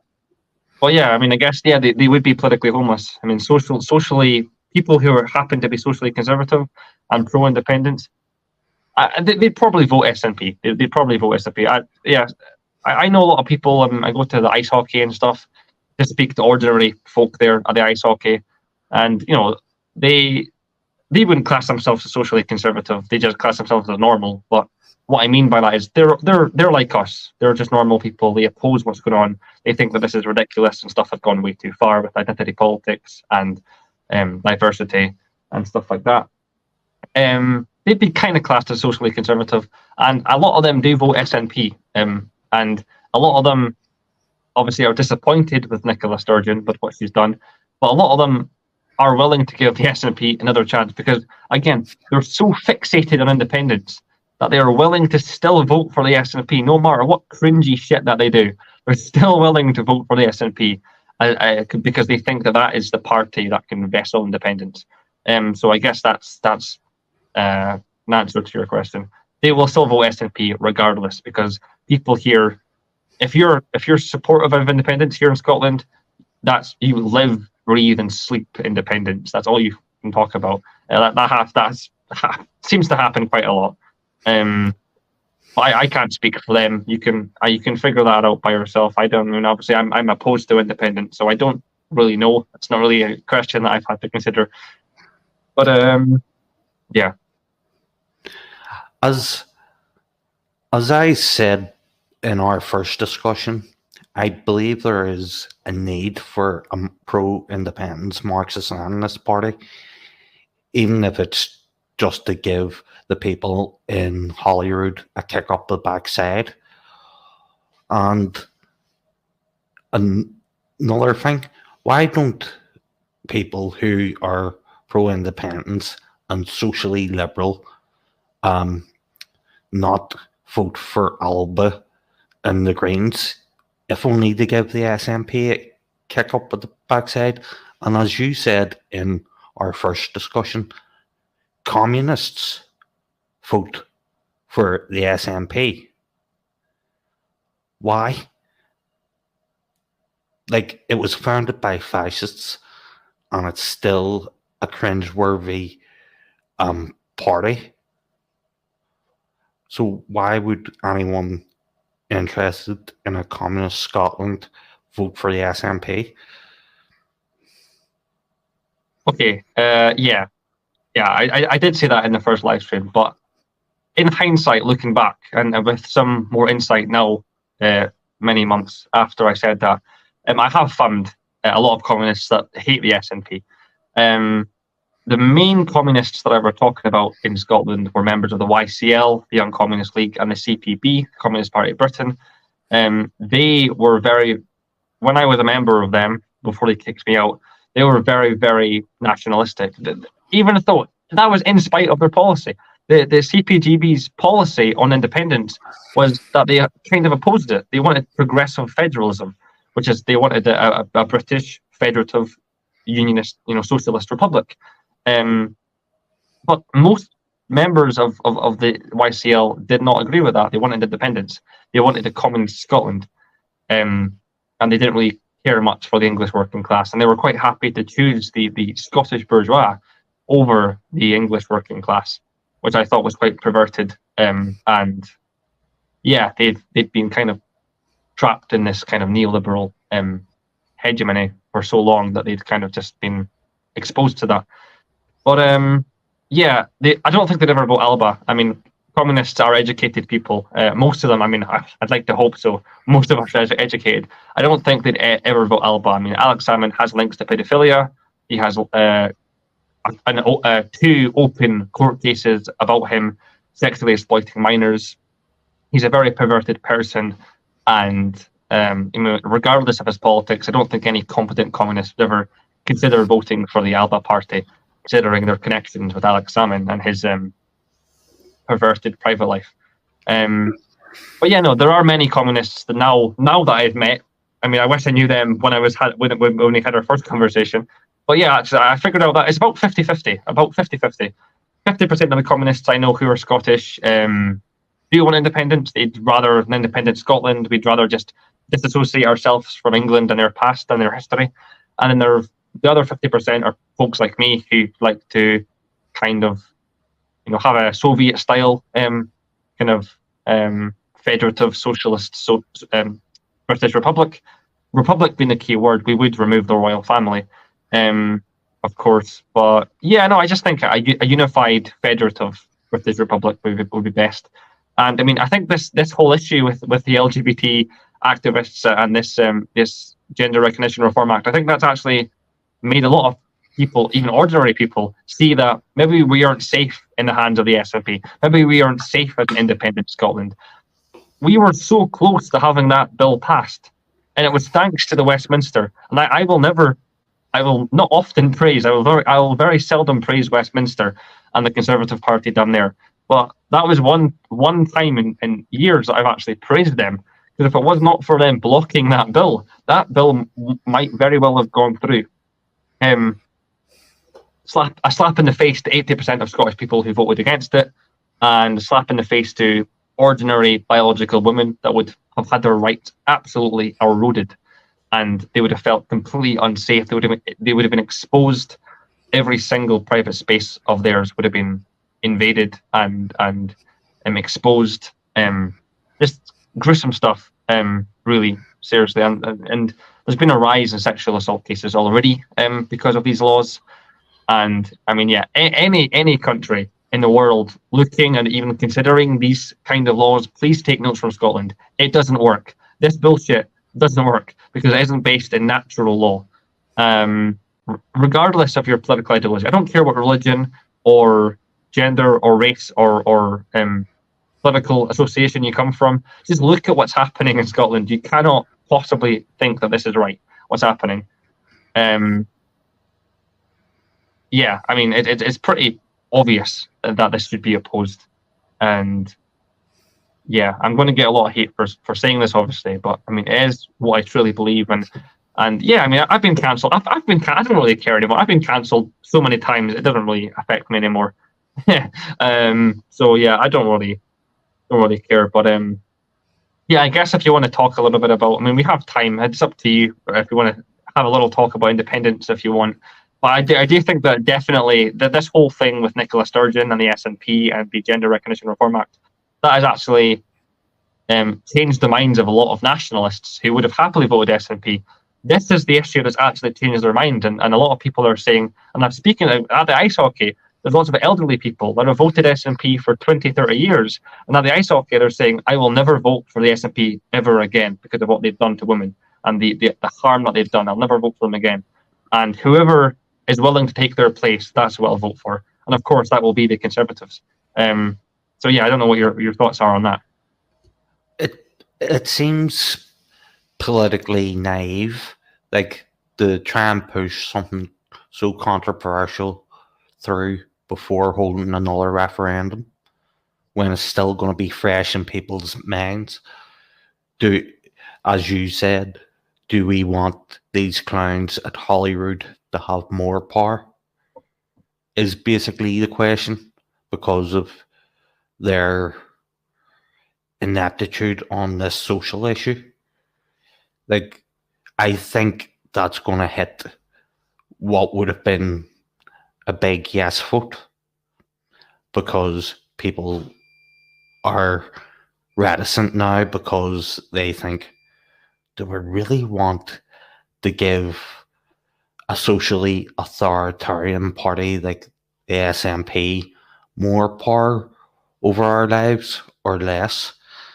And on the Gender Recognition Reform Bill being vetoed by Westminster, I don't think that's an argument against an independent Holyrood. I think that's an argument against the SNP being in government. Because if you don't elect the SNP, you could have your independent Holyrood without taking such an extreme position, which is out of step with 4/5 of Scotland. 4/5. Yes, definitely. Like, that's a big majority. Over 3/4. I mean, firstly, yeah, it was definitely political suicide to force this vote through Parliament less than a year before a supposed second independence referendum.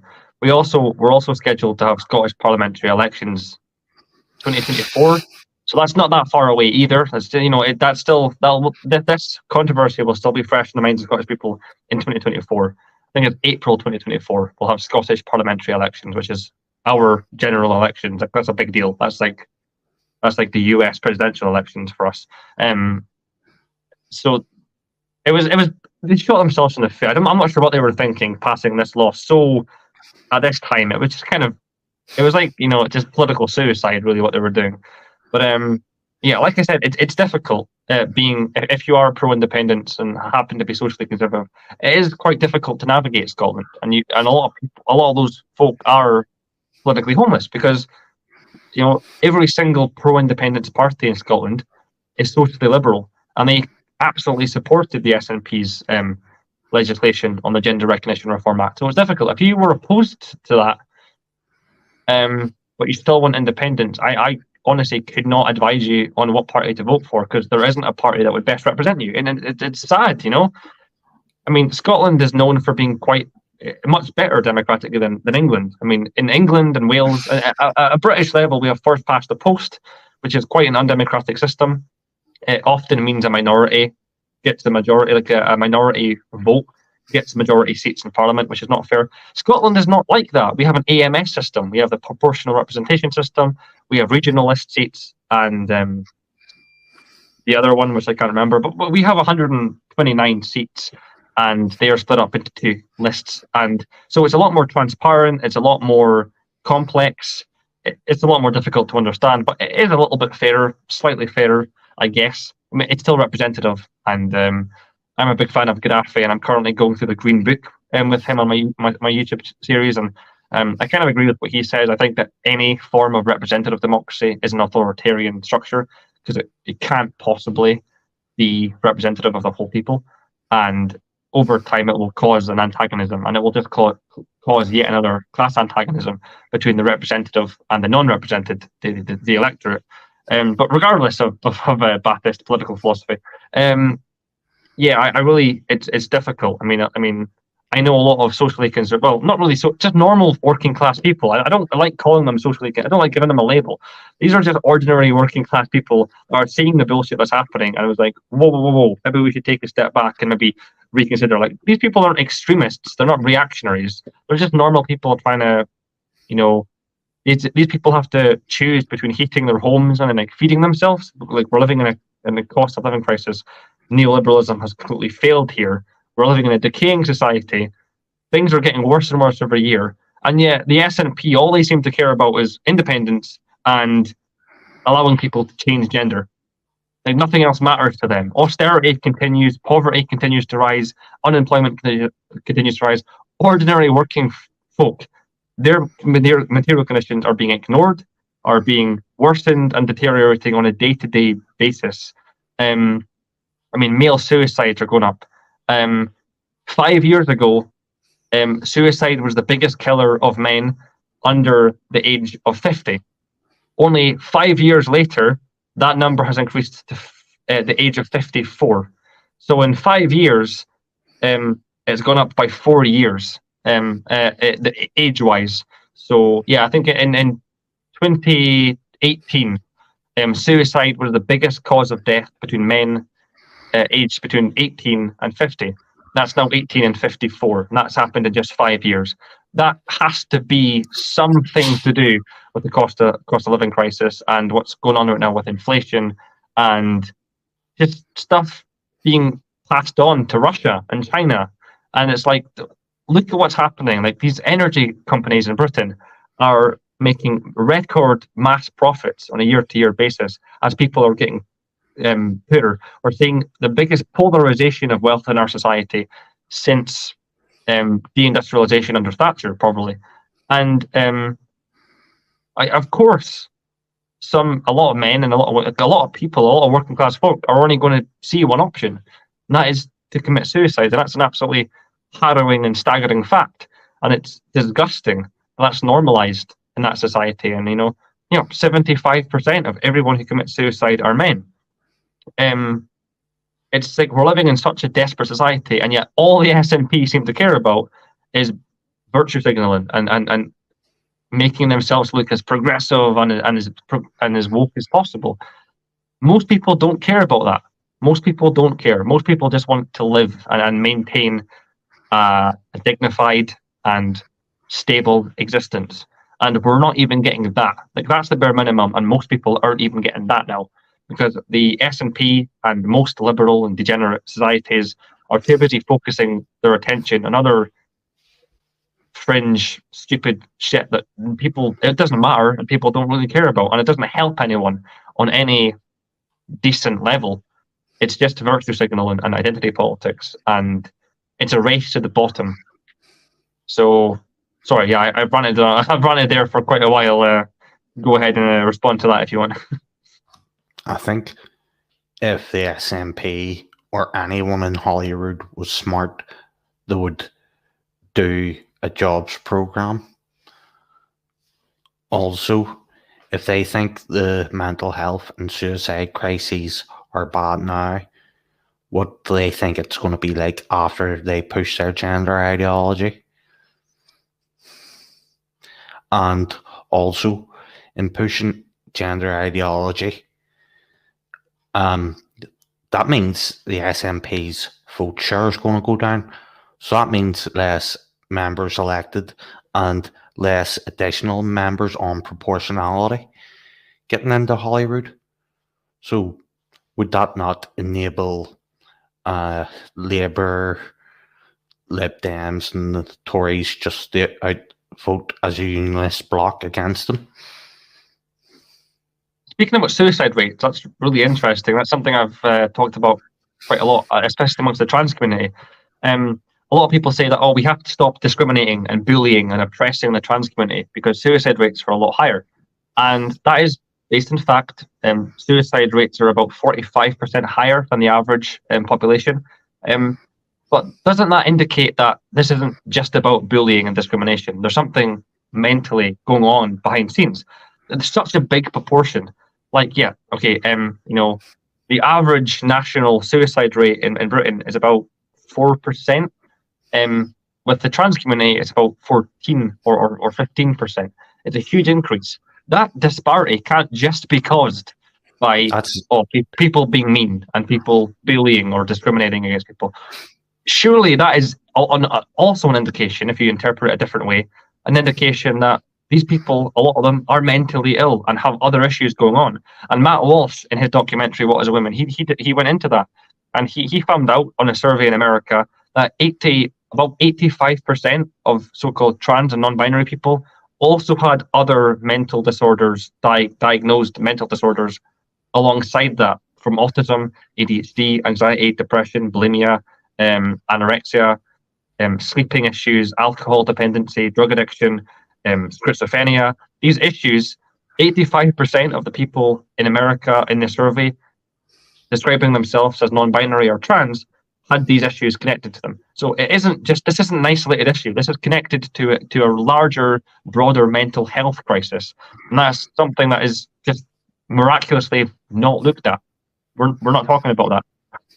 And as Dr. Miriam Grossman said in What Is a Woman, she says a lot of these kids were depressed and suicidal before they'd ever discovered gender ideology. So if it's really gender dysphoria causing the discomfort, how does that explain their mental health issues prior to discovering gender ideology? It doesn't. Another example for how this can be perverted is that I have an old friend now that used to be my friend in primary school, and during high school he was pretty open about the fact that he was gay.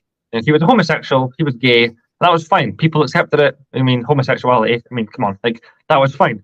But then he started acting out in school. He started acting out, and he got expelled or excluded a couple of times. So he was sent to like a bad boys home, and so I didn't see him for about 2 years.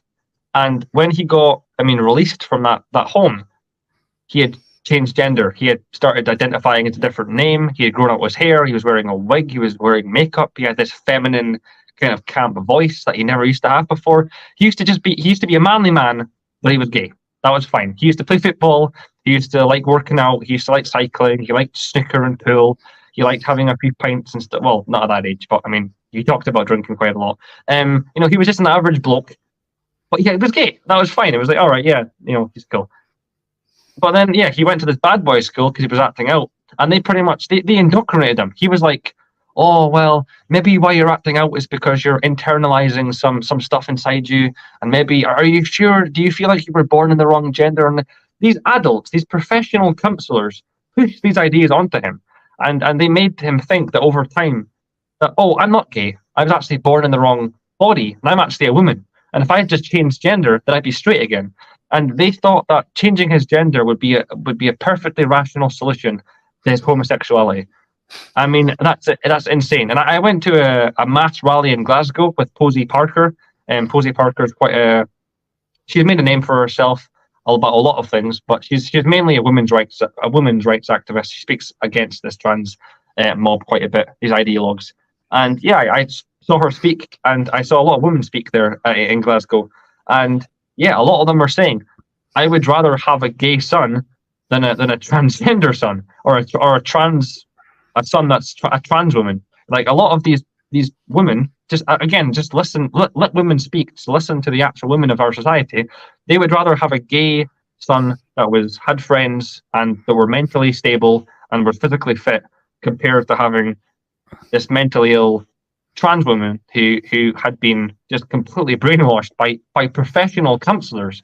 I mean, if you're a parent and you had to make that choice, of course you choose the homosexual son any day of the week. I'm sure most people would rather that. I mean, yeah, again, it's just absolutely insane. That's just one example, but I'm sure there's thousands of people in Scotland, like my friend, have gone through similar stuff. They've gone into therapy or counselling, or they've gone to bad boy schools, and these ideas have been pushed onto them, and these seeds have been. And was that in juvenile detention he was transed? That's one of the last places I'd expect to find gender ideologues, but it's ubiquitous. It's everywhere. Also, that practice is known as transing away the gay. And Jordan Peterson, in his interview with Kyle Kalinske, said that 80% of gender dysphoric youth who do not go through gender affirmation turn out to be gay and homosexual adults. So that shows you what's happening. So it's not just depressed youth with mental health issues. It's, as I said before, transing away the gay. And the same imperial establishment who support this have the audacity to accuse the Islamic Republic of Iran of transing away the gay. It is just projection and transference on their part, accusing Iran of what the West is doing, in my opinion. Yeah, I was just about to use that example, that how Iran is quite famous in the West for being so homophobic that they're actually supportive of transitioning and people changing gender. I just think that's a complete disingenuous way to look at the law in Iran. And Iran doesn't stand for any of that stuff. They are a very proud Islamic republic. They don't agree with any of that. They follow the Quran. All of that is haram, trans and gay. I mean, they take it pretty far. I just think it's just imperialist virtue signaling. It's like, oh well, I mean, if we can do it, and even Iran's doing it, so it must be right. And it's like, it's just like this condescending national chauvinistic attitude towards Iran. And it's like, no, they're doing it for completely different reasons. And I think that this isn't a thing that happens all the time in Iran. I think that in the last year, there's been 3 transitions. And it was, thingied by a doctor in a court, and it was like these people had been filmed to be homosexual, and they were given a choice. They'd choose gender, or they would spend like 15 years in jail. And if these people, obviously chose to just change gender because it would be easier, but I mean, I think 2 of those 3 people have ended up committing suicide after that. So it's a harmful thing. So yeah, I mean, you can think about what you want with Iran. I don't agree with Iran's sexual policies, but it has nothing to do with me. They're a very Islamic country, and I respect Islam a lot. And Iran is a useful asset to the anti-imperialist movement, and they're a fierce supporter of Palestine and Syria and Lebanon and other useful anti-imperialist states. And I as a random Scottish guy, have no right to judge Iran in any way. But yeah, I just think that it's a very disingenuous representation of what's actually going on in Iran. And yeah, they aren't pro-trans, and even the people that they have transitioned because they happen to be homosexual, most of them end up committing suicide because they regret it and they hate it. And yeah, I mean, it's nonsense what we're being told about Iran, really. But you said that was within the last year. Yeah. So And this that Swedish study says it's at its worst 7 to 10 years after the transition. So what's going to happen to the third one in about 6 or 7 years' time? Yeah. This law has only been in effect since 2018, so about 4 or 5 years. And the first year, only one person was transitioned. The second year, I don't know how. I didn't read that article. And then the third and fourth, it was about 3 people each year. It's a tiny, less than 10 in the last 4 or 5 years have actually, that law has been a thing. It's not used it's like when people say that, oh, Belarus, the country in Eastern Europe, oh, they have the death penalty. The last time Belarus executed somebody, used the death penalty, was like 13 years ago. And it was this serial rapist. And he also happened to be a Polish agent. So he was executed because he was an enemy of the state. That was like 13 years ago. Like, just because a country has a law doesn't mean that they use it all the time. There are about 45% of countries use the death penalty, but about a third of those countries have only used the death penalty haven't used the death penalty in over 5 years. So like, just because a country has a law doesn't mean they use it all the time. So yeah, Iran does have that law, and regardless of what your opinion on it, it's used. Like, Iran is a country of over 70 million. 70 million. It's about the same population as Britain. And they barely use this law. It's nonsense. I mean, Scotland wants to mass trans children, and that's okay because Scotland's a beautiful utopia and everything's perfect here, and it's all rainbows and butterflies. Rainbows being the yeah. But yeah, no. And when Iran does it, it's draconian and authoritarian, and it's they're forcing people to be trans. So are we, just in a different way, because we use a little bit of nuance and a little bit of aversion, and we teach our kids that in schools, so they grow up thinking that they can be literally anything they want. That's the cultural difference there. Iran's a little bit more forthcoming from that. And Iran is the country where Christianity is growing faster than any other country. And Christianity, of course, is one of Iran's 5 official religions, the others being Sunni Islam, Shia Islam, Judaism, and Zoroastrianism. I didn't know that. Thank you.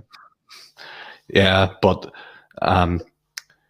they're so anti-Semitic that they reserve a seat in Parliament for a Jewish cleric, and the Jews in Tehran support the Ayatollah and not Israel.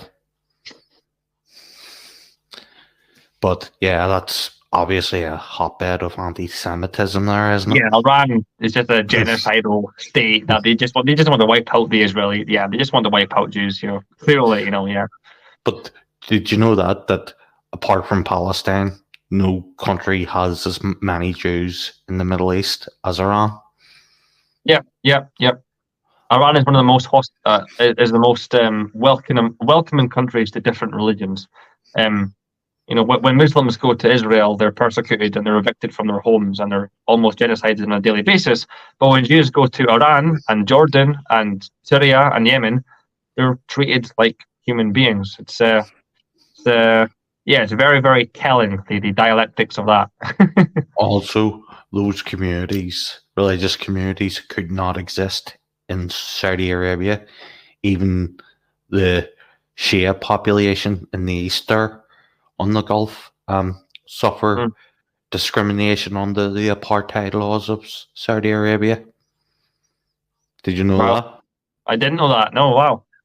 And while they live on some of the richest oil fields in the world, the monarchy takes the profits and doesn't invest in their communities, and they live in poverty because of it.